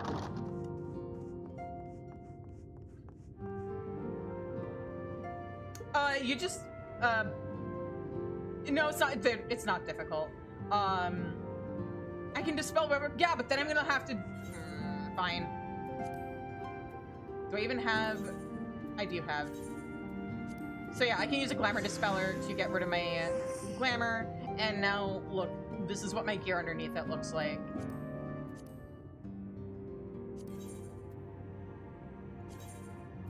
This is what my weapon looks like underneath my glamour. And for the most part, no, most dyes are pretty easy to get.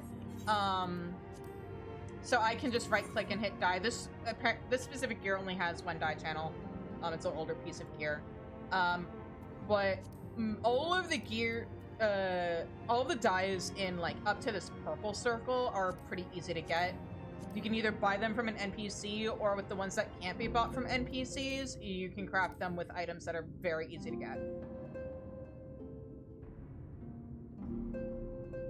Yeah, with the glamour plate, you don't waste anything. You do use glamour prisms. So I've got prisms and dispellers on me. So I could, the old-fashioned way of doing this before they implemented the glamour closet was you could right-click and then, let's see here.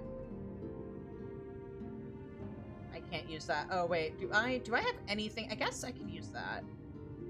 Do I have anything that actually I would want to? Sure, screw it, let's use this. Oh yeah, you can also try on gear before you glamour it or equip it. So you can see this one actually does have 2 dye channels on it, so I can also preview the dye. You can preview a whole outfit together by hitting this little save outfit thing. Yeah, I was actually getting to that, Octavia. So all of the dyes that are in this panel are a little bit harder to get, because you either need to...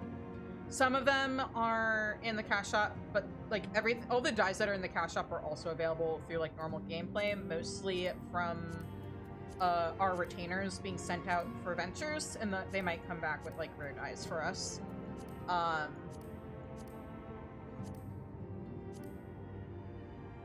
It honestly, like, the best way to go about it, if you don't like dye, like, honestly, hang on, let me pull up. A, you can buy them off the market board, and they're generally pretty cheap. B, if I go down to others and then dyes, they're like level 30 recipes. And if I hit by gathering method, they are like level 28 gather items from level 30 nodes. It's very, very easy.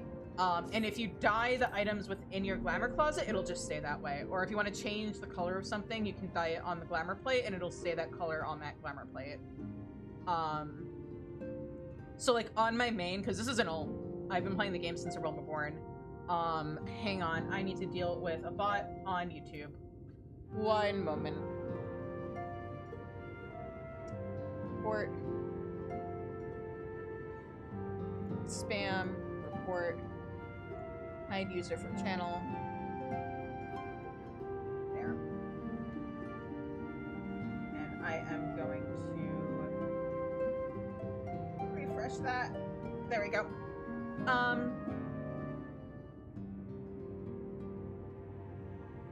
Oh, like, okay, when we say easy, we mean relative to, like, the game.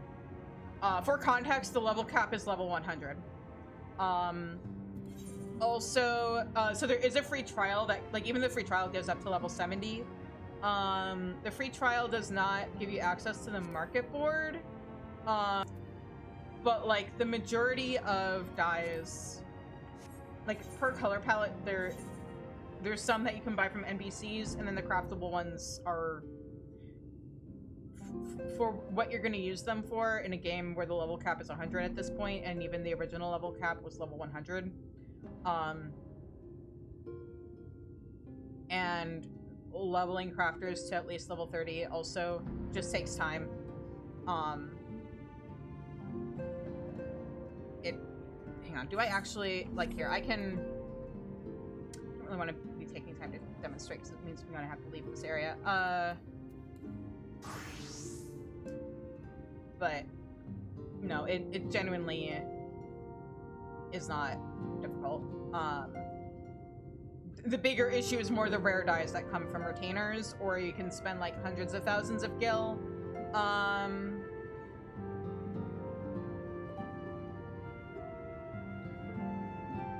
If you're interested in checking it out, there is a free trial.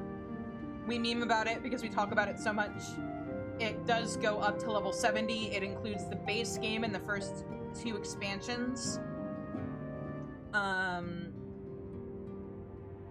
The meme is usually, oh yeah, including the critically acclaimed Heavensward.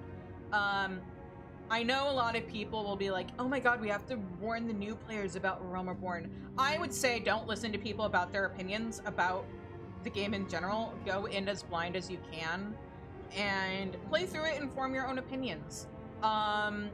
It is a bit of a slow burn in the beginning because there's a lot of world that they need to establish with the story. But it's worth it because then the entire rest of the game's story is built on that, and it just establishes the stuff.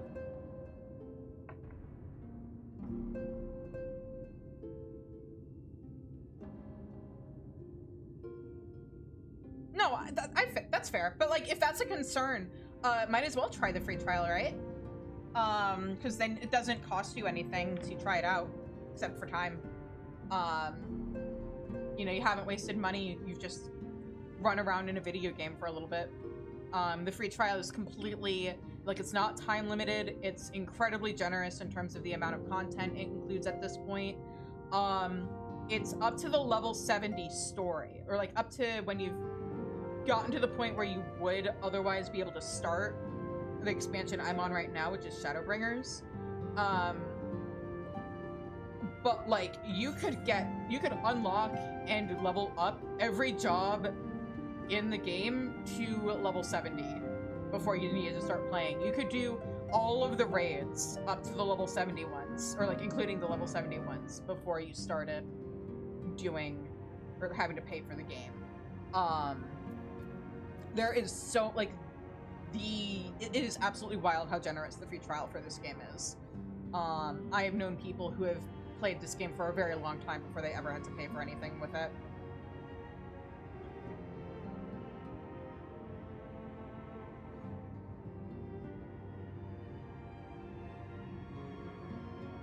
No, that's fair. The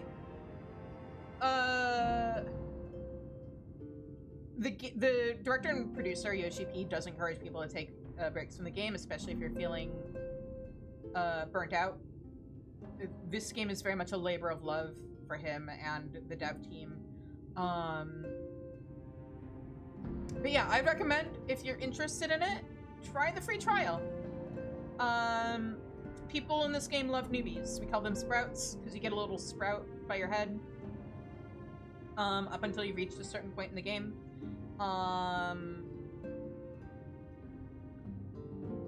And yeah, I think it's worth it. Like I said, I've been playing this game for 11 years, so yeah, and you can always drop by. Maybe be careful if you ever join my Discord, because my definition of spoilers within the Twitch or within the Discord in terms of the Final Fantasy XIV channels is based off of, are we talking about things that have happened on the stream versus things that haven't happened on the stream, because I am technically a veteran player with another character that's caught up with the game.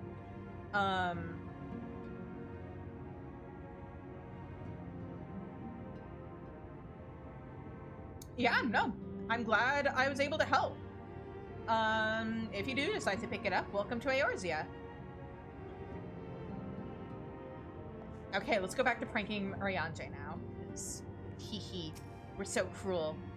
Getting him those sweet cakes that he absolutely hates, after putting dried leaves in that clean hot water to make the weird brown water that he definitely also absolutely hates. Ha ha ha. I need to go upstairs, right? Where are the stairs? There were stairs, right? Ah, right. Yes, here we go. There's a gate blocking it. Snug Bloom. What is this? Ah.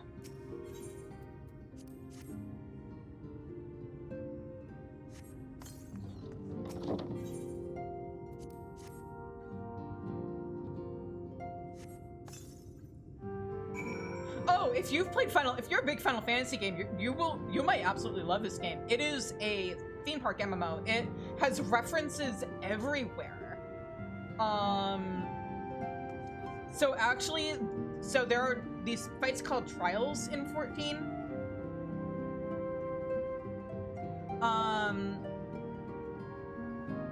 And most of the expansions, they did things a little weird with Endwalker, which was last expansion. But that's because they were wrapping up the story from the last 10 years. But generally there has been like a trial series. So in Heavensward, it was not the Four Lords. It was the Warring Triad from Final Fantasy VI. In Shadowbringers, the expansion I'm playing through right now, the trial series was the weapons from Final Fantasy VII, which they incorporated into the story and lore of Final Fantasy XIV. But you do end up fighting Ruby Weapon and Emerald Weapon and Sapphire Weapon and Diamond Weapon.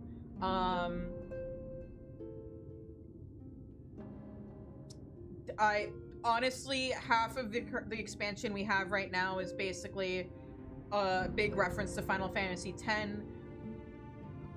Us and some of our allies are escorting this woman who is the adopted daughter of the current like king of her kingdom, and he's like having his children compete to find out who is going to inherit his throne. So you're escorting her around the continent to take on different trials. It's Final Fantasy X without Seymour, who honestly was the worst part of Final Fantasy X, so it's a plus. Data centers are basically where the servers are stored. Once I get someplace where I can easily log out, I can show that off. So basically each region is divided into data centers just to hold all the servers. And then there's the servers on those data centers. You can visit other data centers, at least normally, because of congestion, because the new expansion just came out in July. Currently the data center I play on and Octa plays on, Rocket Ship, our server is a little bit locked down right now because it's very, very highly populated, or our data center is. So other people can't visit it, but like we can visit other data centers. And so when we've done stuff with people who aren't from our data center, we've gone to like Dynamis, which is the newest one, and so a lot more lower population.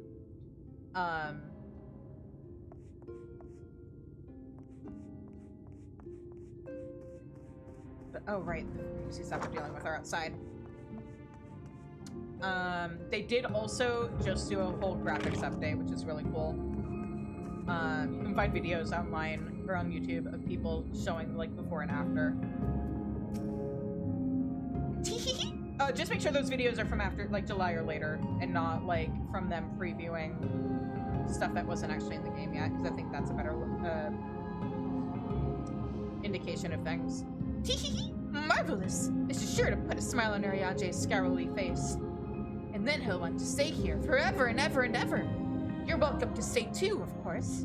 There's plenty of room for you and all your friends. Oh, thank you!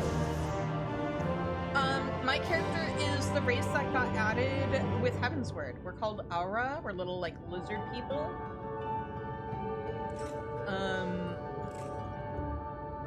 There are also, you know, Hyur, which are the humans. Mikote are the infamous cat boys and cat girls. Rogadin are more giant-like. Lalafell are the tiny little childlike race. And then...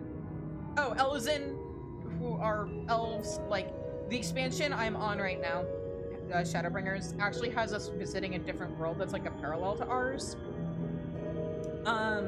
And what's cool about the world building of it is they gave each of the races a different name that they call them by on this world. And the Elzen are literally just called elves. Here got renamed to Hume. And then they added Viera in Shadowbringers, or at least they added female Viera, and then they added male Viera last expansion. And then they added,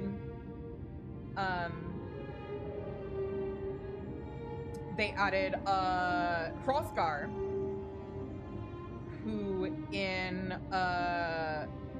This world are... Oh no, I'm blanking on the name. Octa, help. Race from Final Fantasy X. Ronso, there we go. The Hrothgar in this world are called Ronso. Because they're big beastie, like, cat people. And like there was a big outcry because in Shadowbringers they only gave us female female Avira and male Hrothgar, and then the last expansion they gave us male Avira. This expansion we got female. Yes, it is one. So, this expansion we got female Hrothgar. I own all the expansions, so let me actually. Yeah, let me just teleport back to town so that I can show off the character creator.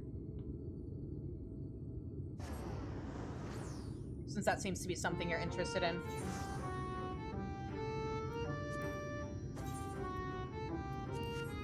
Okay.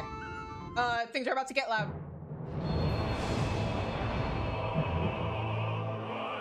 Sorry. I also just realized, no, why are you,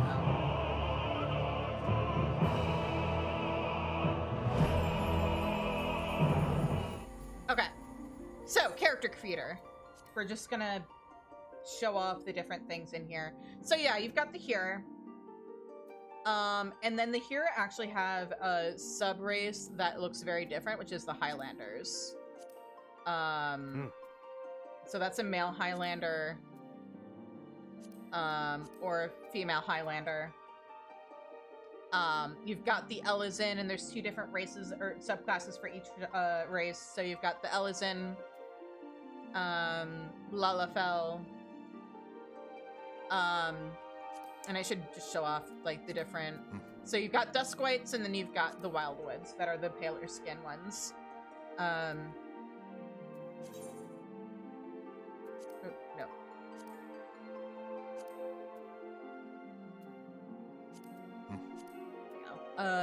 So yeah, Lalafell, and like the differences can sometimes be like, it's partially skin tone, but also like, if I change this to Dune's Folk, the eyes are different. The Dune's Folk have like a film over, like lore-wise, they have a film over their that's not the button I wanted to hit.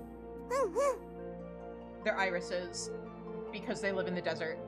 Potato people, yes, potatoes.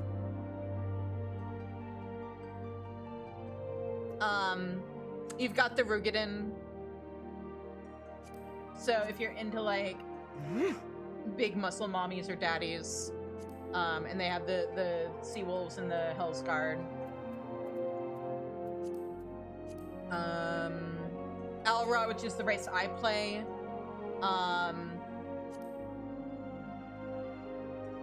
These are the Ryan, who have the pale horns, and then I am a Zayla. So this is what male Zayla look like, and then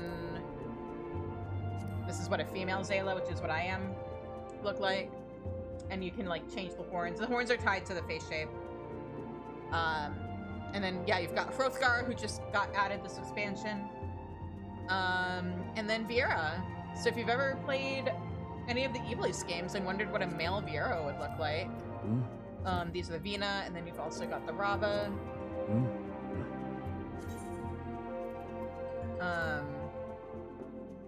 But yeah. And there's also, like, it really depends on the race what you can change with it. Most races, or all the races that have tails, you can change the tail shape. Face is tied, or like horns are tied to the face type that you choose for Aura, but then you can change the jaw and the nose shape and stuff.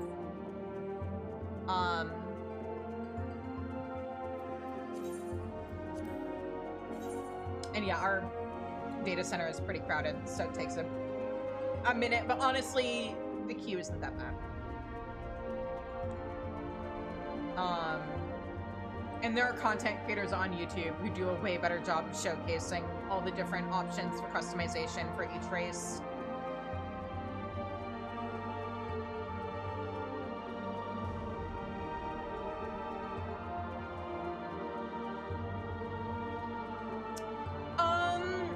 So the cash shop is pretty much all cosmetic stuff. A lot of it is old event items or stuff that comes from like the Chinese and Korean servers, because the Chinese and Korean servers are actually separate from the rest of the game. They are run by third-party companies, and so they sometimes get exclusive items that then eventually get added to the cash shop on the global servers. It's usually, what, like, depending on the outfit, maybe $15 to $18 for an outfit. Sometimes less, it really depends. I think a lot of the old event items are less. They, honestly, if there's something you want and you don't want to pay full price, there is always a sale, for the cash shop every August to go along with the anniversary of the game.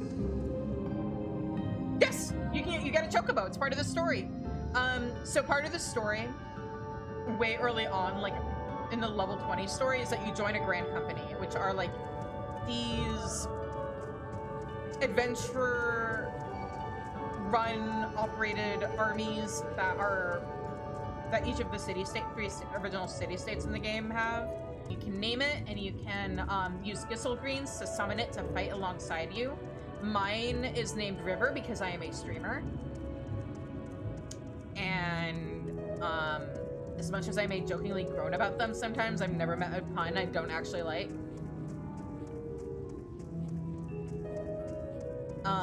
You can also dress up your chocobo. Mine is just mostly naked because I don't completely jive with like any of the outfits that I have for him right now, but like you can collect these different things to dress up your chocobo with. They're called bardings. There are also a bunch of other mounts.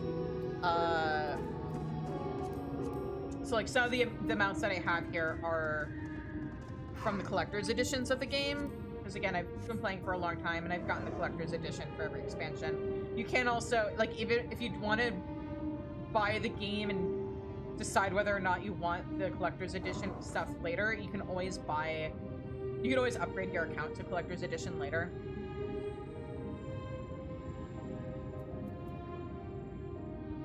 No, you can actually even change your grand company. I think there's a 30-day cooldown, but the first time you change your grand company, it's even free, and then after that, I think it's like, what, 50 gil or 50k or something? Oh yeah, there's tons of, again, this is an alt, so this is a very baby version of like what is in this game in terms of what mounts are available. You can also fly, I just haven't unlocked flying in this area yet. Flying is unlocked through a combination of doing certain quests and finding ether currents with a compass. But when a new expansion comes out, they cut down the number of ether currents from the that you need for the previous expansion. So it's only 4 per expansion up until, or 4 per zone, I should say, in the older expansions, and then more than that for the current one. It's to force you to explore the new zones, basically. But yeah, and some of these are just from like becoming allies with the different little societies in the game. I can show you, hang on. Let me go to, I'm not even, just for the sake of not spending too much, let me go over to Lakeland, which is the previous zone we were in. I think the chocobo flight animation looks stupid. I'll be perfectly honest. Its butt kind of dangles. But it looks a little something like this.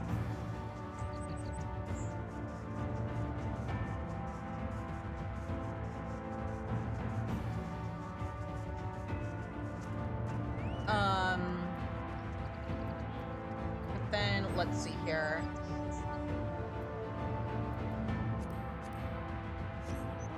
Griffin looks like this. They just added the tilt physics to flying this expansion, which makes it look so much better. And I didn't realize, because they didn't advertise it. They were so proud about like, oh yeah, you, like when you fly, you tilt. And that's like what people were talking about during or after the press tour. They did not mention the fact that our mounts now tilt when we turn or whatever. Just like on the ground too.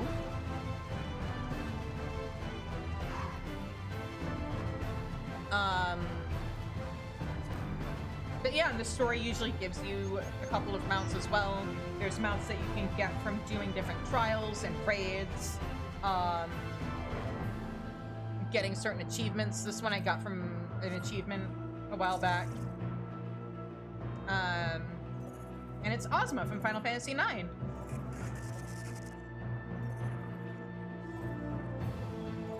And the thing that you're seeing in its reflection is the zone that you get it in.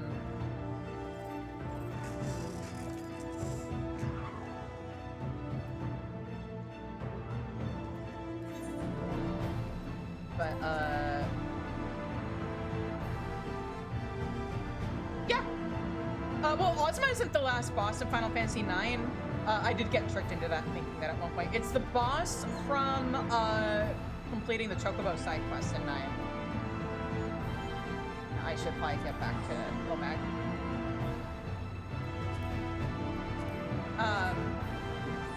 But yeah, like, if you've played other Final Fantasy games, you will find references all over the place. Hey, Alize, Alphino, how are you doing?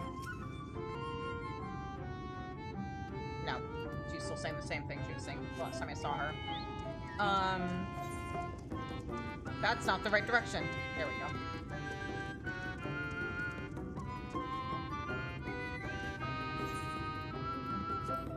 Funny you should mention that. Funny you should mention that. Where is it? Here we go. Arc from Final Fantasy IX as a mount, huh? Did you say Gundam? Arc? This is the collector's edition mount from Dawntrail, which is the current expansion. And hang on, let me go back to that zone I was in before so I can fly with this thing. I also usually have mount music turned off, but let me turn that on too.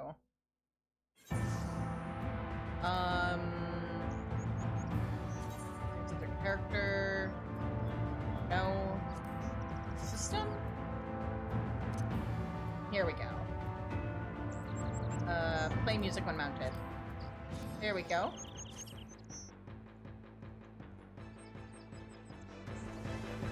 And when you take flight, this is a mount that actually changes its appearance when you are mid-air.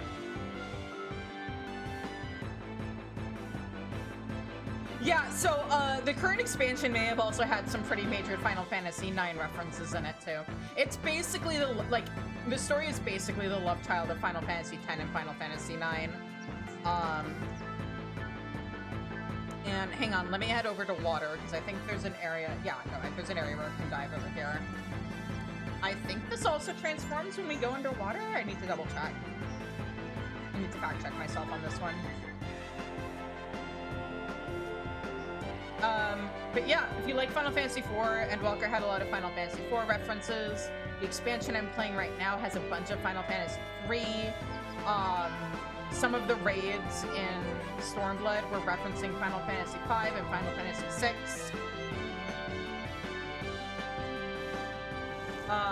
There were a bunch of Final Fantasy VIII references in this expansion too. Okay, no, it does not change underwater. There's like one mount in the game that changes if you're underwater or in the air. No, there might be a second one, I don't remember. But yeah, the Arc is in fact a mount in this game. Also, hang on, do I have it on this character? I do. Hey, have you ever played Final Fantasy IV? They went really heavy on the Final Fantasy IV stuff with Endwalker.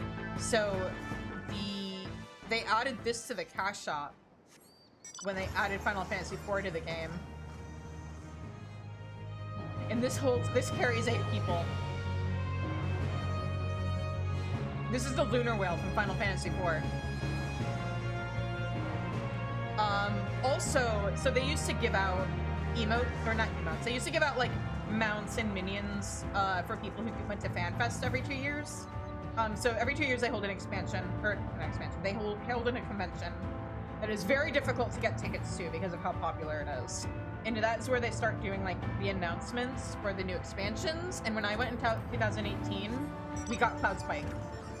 So I just have the Cerberus.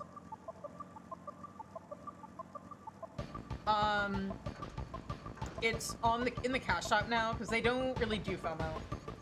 There's a few things that are technically FOMO, but like I think the features that those apply to haven't been in the game long enough to know if they're gonna ever bring those prices back. Old event items end up in the cash shop. Old like FanFest items end up in the cash shop. This mount does technically have a speed boost. Oh, that reminds me, I never bought. But that speed boost is one you can also unlock normally if you're playing the game, and very, very easily too. Which reminds me.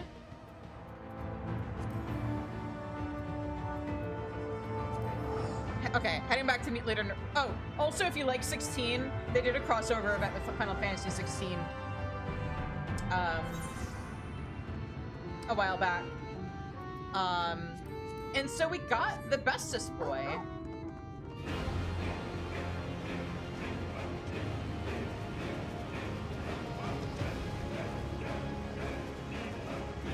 And we also got Clive's outfit.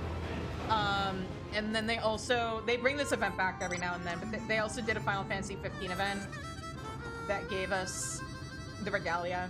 And this is a 4-person mount too.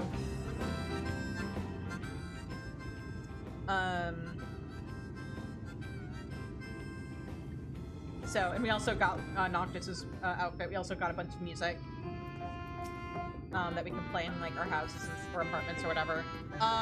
Okay, writing map. Easy peasy. We can basically unlock that mountain speed that the bike gives us as soon as we get here. Assuming we actually fucking remember. Which, you know, I've been in here for a while. And this is the Chocobo music.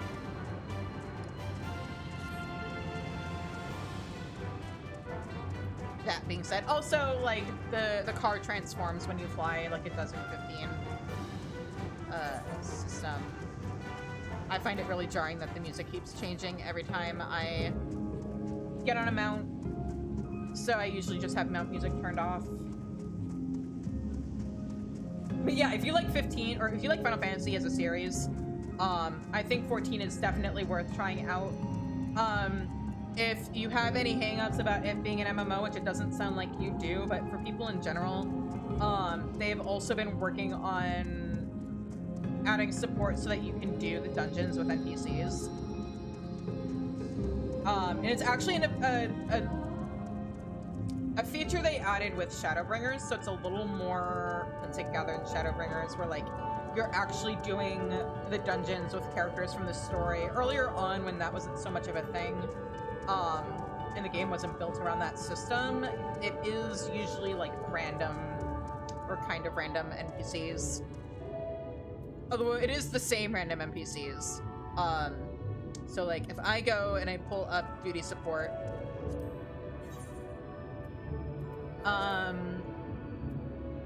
it's the same like Thaumaturge and Marauder and Conjurer. You just get to see them get new gear as you go into higher dungeons. Which I think is really cool because it does kind of add a neat little thing of storytelling. And then starting in Heavensward, it started to be characters from the actual story. At least when they could get away with it.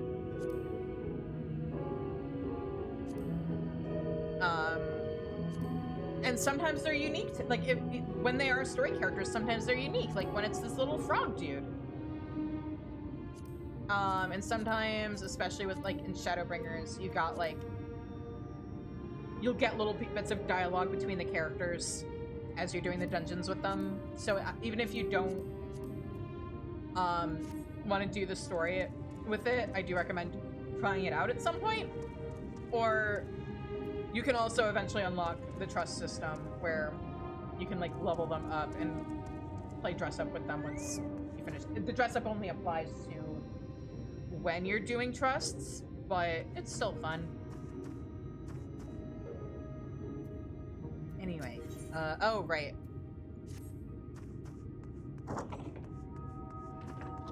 Let me... Did you find the tree? Yes, I did.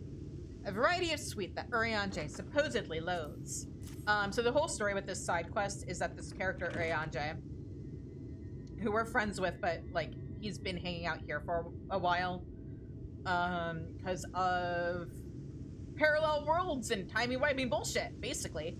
So he's been living here in the land of the fairies for a while, and he's basically tricked the pixies into thinking they're pranking him, when really they're just preparing his tea and snacks for him. Which, honestly, like, what a mood. What a champ. I'm glad I could help. You have a good night. Good, good. Now everything is in readiness. I can't wait to see the look on Urianger's face when we offer this to him.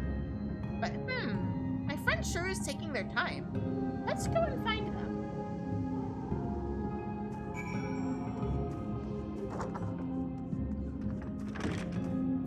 Like, seriously, Urianger, what a king to just, like, trick the pixies into thinking that they're pranking you, when actually the turns are absolutely tabled.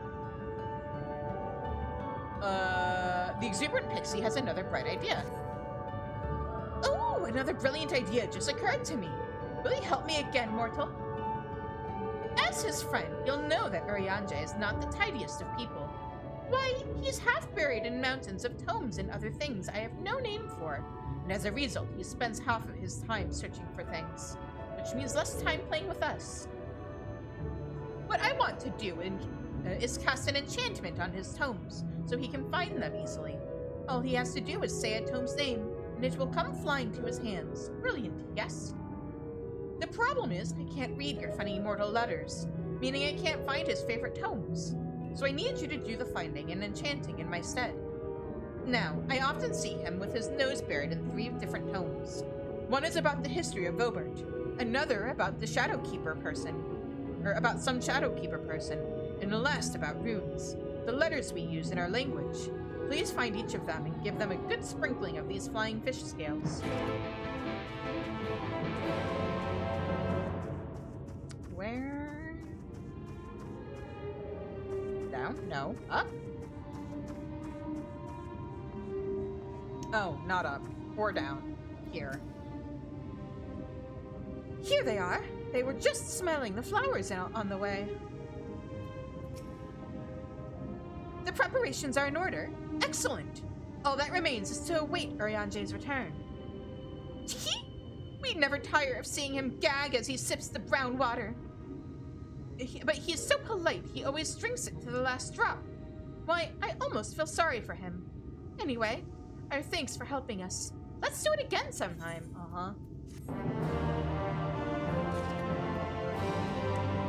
You know, I wish pixies were real so that I could, at the risk of, like, flirting with death and bad karma, I wish pixies were real so I could prank them into, like, doing my chores for me and making me food. This tome is titled The History of Vobert. Will you read the tome before enchanting it? Yes! While being very cautious because quests or ads are about to start. I'm probably gonna finish these quests, get back to Il Mheg, and then we'll wrap up there. As is portrayed by the 2-headed wolf, which graces the nation's coat of arms, the kingdom of Vobert was born of an alliance between the Drawn and the Galgent. Ere such an alliance could be forged, however, much blood was spilled. In order to avoid further bloodshed, our ancestors established a system of succession, whereby the crown would be retained by the Drawn. Each successive monarch would be chosen by a council of 5, of whom 3 would be Galgent of noble houses. Thus did the 2-headed wolf arise to rule the northern lands of Norvrund.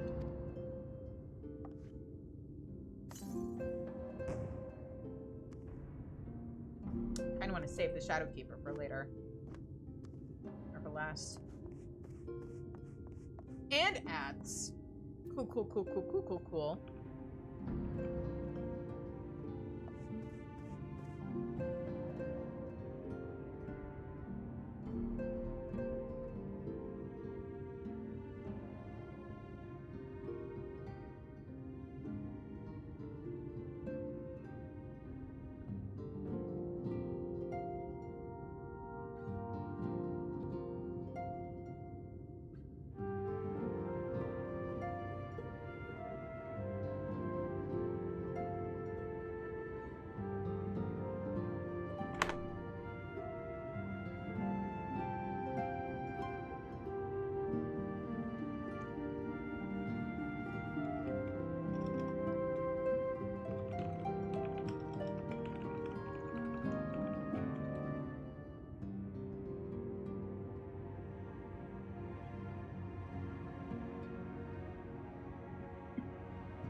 Alright, and welcome back, everybody. Alright, now I am going to wrap things up. I'm going to find out about the Treaties of Runes. Here we go. Words. I can use them. This tome is titled A Treatise on Runes. Will you read the tome before enchanting it? The Fae races such as the Pneumo and the Pixies wield their unique type of spellcraft through the use of runes. Each rune represents a letter while harboring a meaning of its own, and together they form the foundation of Fae magics. Below is a list of some popular runes, which often find use in Fae names. Oh, this is where we find out the meaning. Okay. Sigun, the sun or light. Ul, the moon. Oh wait, so Fae Ul actually means, what? Treasure of the moon? Or darkness. So Fae Ul means treasure of the darkness or the moon. That site I found when I googled it got it wrong. Whoops. Ul or Oul, the land or earth. Eo, a star or lesser light. Feo, a treasure or wealth. So when they said we would be Sigun tier or Ul tier, they meant we would be sun or light warrior or moon or darkness warrior. Very cool.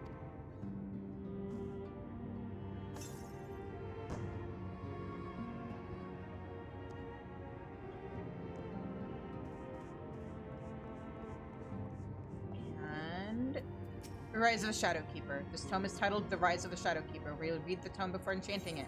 Of course.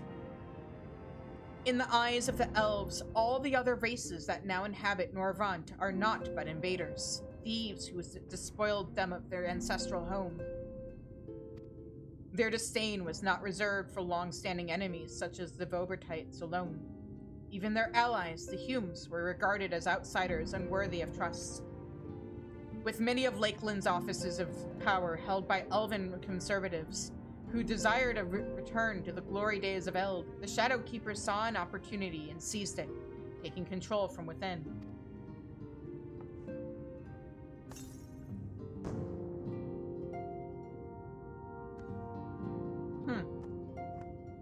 That's all I have to say to that, because I know who the Shadowkeeper is.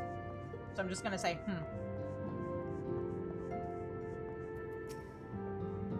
We will be much bolstered for Urianger's company.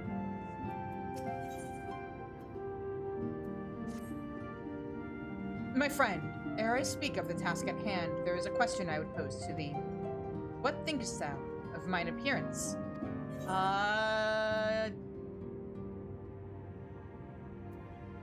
Did you take up astrology? Indeed, though the night be lost, beyond the shroud of blinding light, doubt not but that the stars shine still. I have chosen to avail myself of their guidance, that I might navigate the sea of uncertainty that stretcheth before us. For a blessing, my prior studies of astrology did provide me with an adequate grounding in the art. But enough of myself. Let us now speak of our task. As I did mention, if we are to enter Liagia, we must needs gain the Pixies of cooperation. This is a simple matter of presenting unto them a suitable gift. I shall procure a selection of viands and that shall please their palates. Thancred, please assist me in this endeavor. Meanwhile, Shizune, I bid thee obtain that which will please their eyes. In these parts there abideth a vilekin known for its beauteous wings, the hawker. I shall lend thee a receptacle within which thou mayest capture a weakened specimen.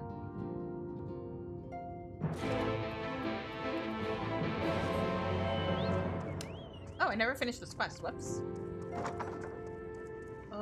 Here we go. Ah, there you are. Done with the enchanting, then? I am. What? The tomes came to life and ran away? That's hilarious! I must tell everyone about this.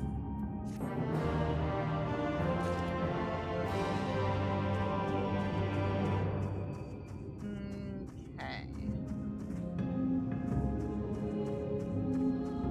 Now, is there any chance that that. Oh, I did the. Well, I guess it doesn't entirely matter what job I do these on. I can catch up or something. It'll be fine. I should have done those side quests on Dark Knight or something. Oh shit! I forgot. I have to lower its HP and. Whoops.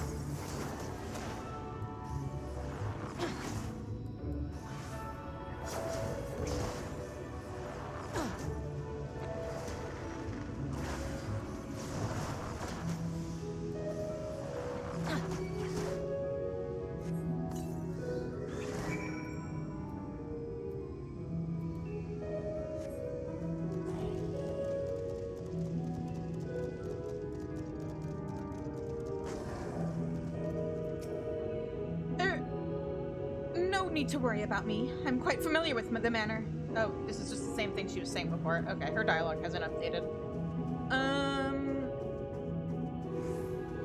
Door. No. Door. Door.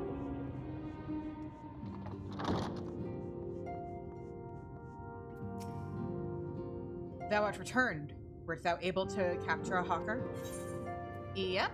Even without the box's enchantment to hold it in place, the creature has no more fight left in it. Oops, did I do that? Ah! A truly magnificent set of wings. I shall treat them at once to make fast their vibrant colors. Thancred should return anon, upon which I shall ready all the items for presentation. Pray take thine ease meanwhile.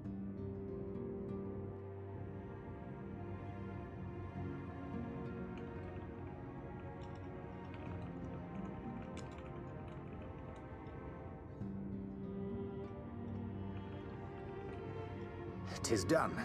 The pixies shall be well pleased with these gifts. Ah, lest I forget.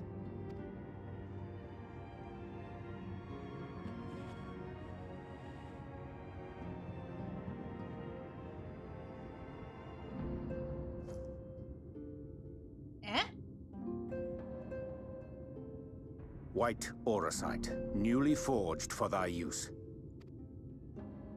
Our mission being to thwart a rejoining, we will most assuredly cross paths with those who crave the contrary, our eternal enemies. Thus did I choose to abide in this ether-rich land, the better to fashion a trap for the Ascian's essence.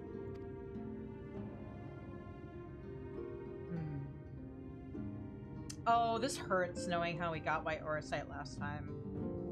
And what happened. May I come in now? You may indeed, assuming you've finished.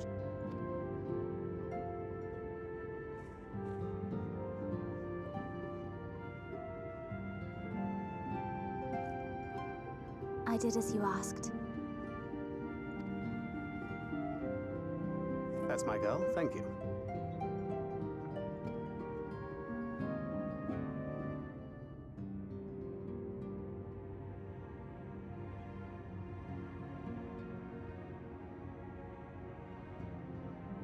I should probably explain.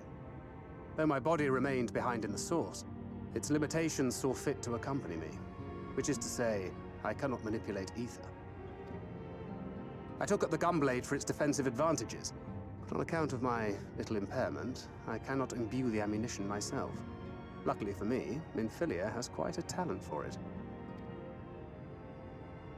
Minifilia, once we set forth, we are not like to return for some while.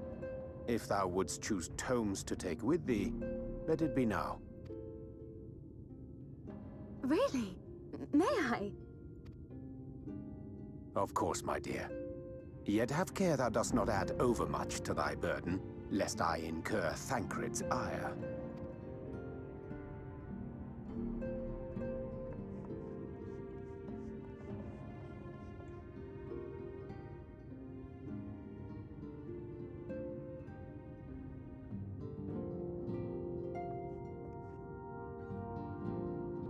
Hast thou spoken to her of thine encounter with the Minifilia of Eld? What?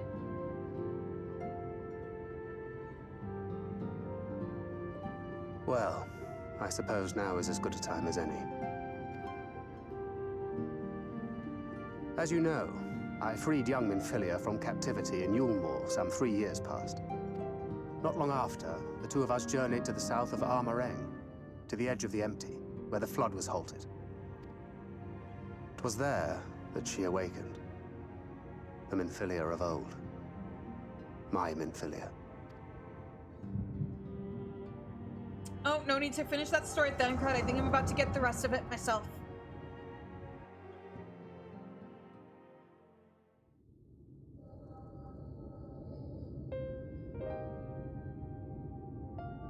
Tell me, what must I do to bring you back?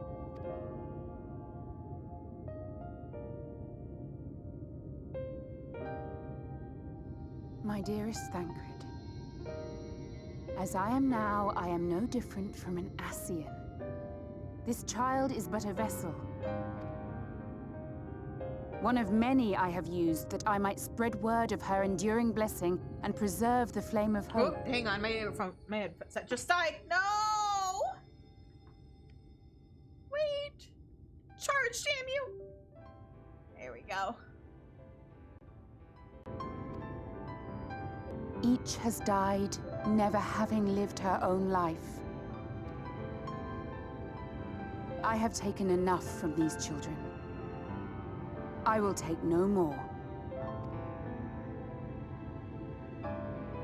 But what of your suffering? Your sacrifice? This isn't fair! I will not stand for it. I cannot! There must be something we can do. Tell me!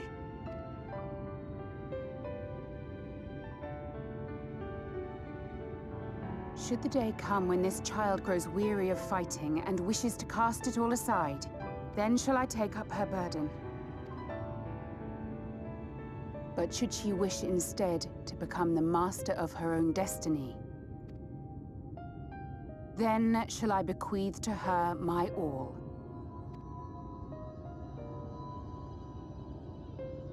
Imbued with the strength that I reserve for rebirth, she may come to wield my powers as her own.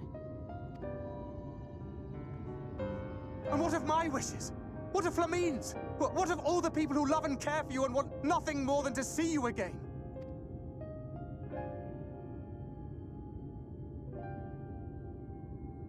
It is not their decision to make. It is hers. This child's. This Minfilia's.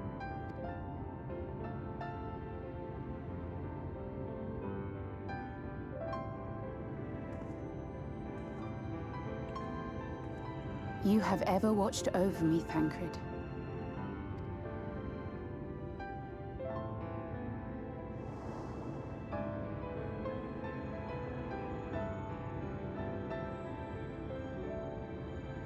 Wait, was that Lilira?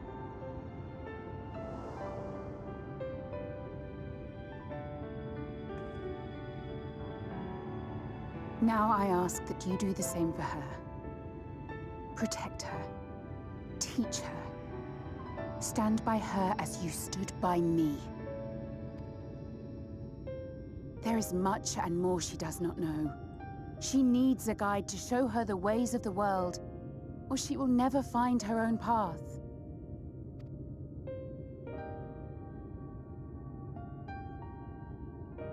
When the time comes, you will find me here. Until that day.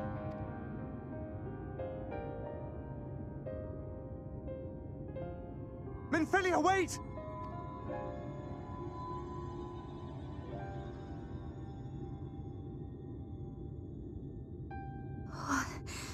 What happened?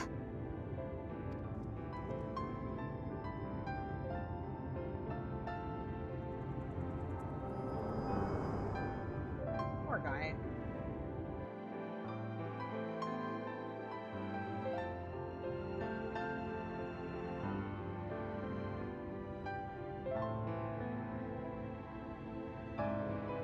And then she was gone. Minifilia, the girl, claims to have no recollection of any of it. I have told her many things. Where we came from, what we fight for. But of that day, I have not spoken.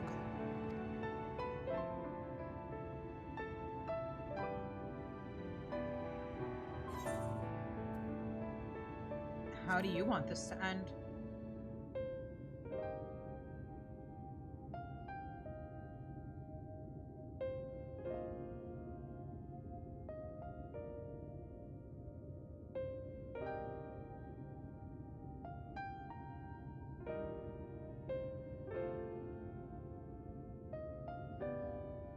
With the coming of another possessed of the blessing of light, the first hath begun to rise up in defiance of its fate. The question remaineth, however, who shall take up the flame of hope which Minifilia hath borne for so long? Whether we will it or no, the choice must soon be made.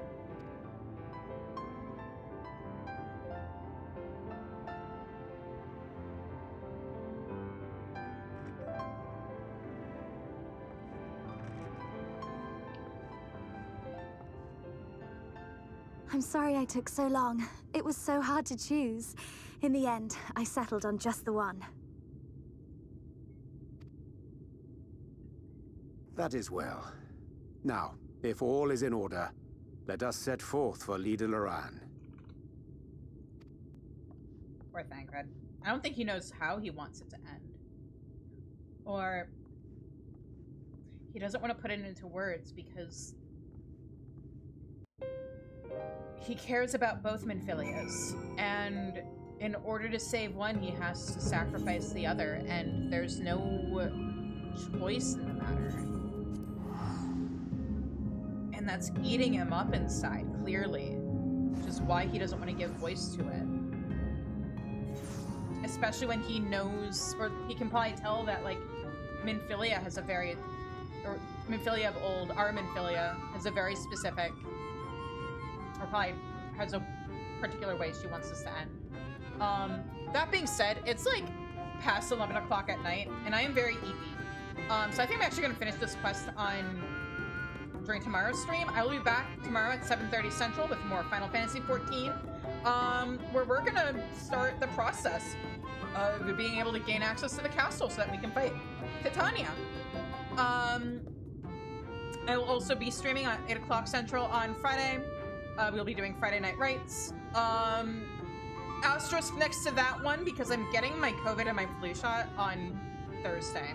So the past couple of years, the side effects I've gotten from vaccines has just been like really bad fatigue, but we will see how I'm feeling Friday night. I will keep you guys posted, but for now, let's assume that Friday Night Rites is still most likely happening. I will also be streaming on Sunday when hopefully it'll be the week that we clear Sigmascape, or at least 07S, so that we can start 08S Prog. For anybody who's watching who doesn't know, when I hit 50 subs, I said I would do a Mine, Savage, or Extreme Trial series of the community's choosing, and they chose Sigmascape. We got through 1 and 2 pretty easily, and then 7 has been kicking our butts. We are making prog though, so hopefully this week will be the week. And yeah, thank you everybody so much for joining me. If you haven't already, please hit that follow button. Subscribe on YouTube, subscribe on Twitch.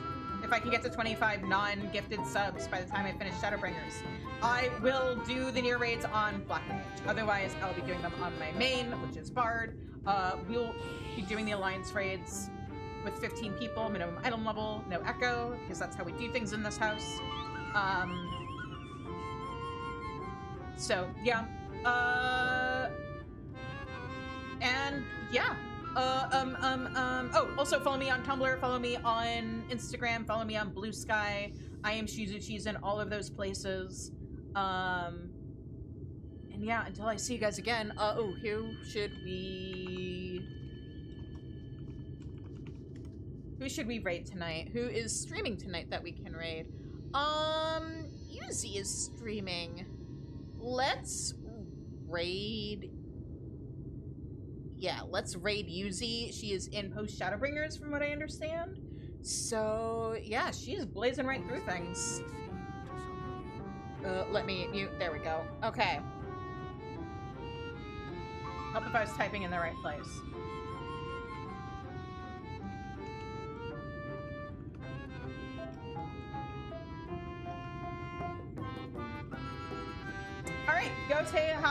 Thank you, Zimi, for me. You guys have a good night. Stay safe, stay healthy, and take care. Bye-bye.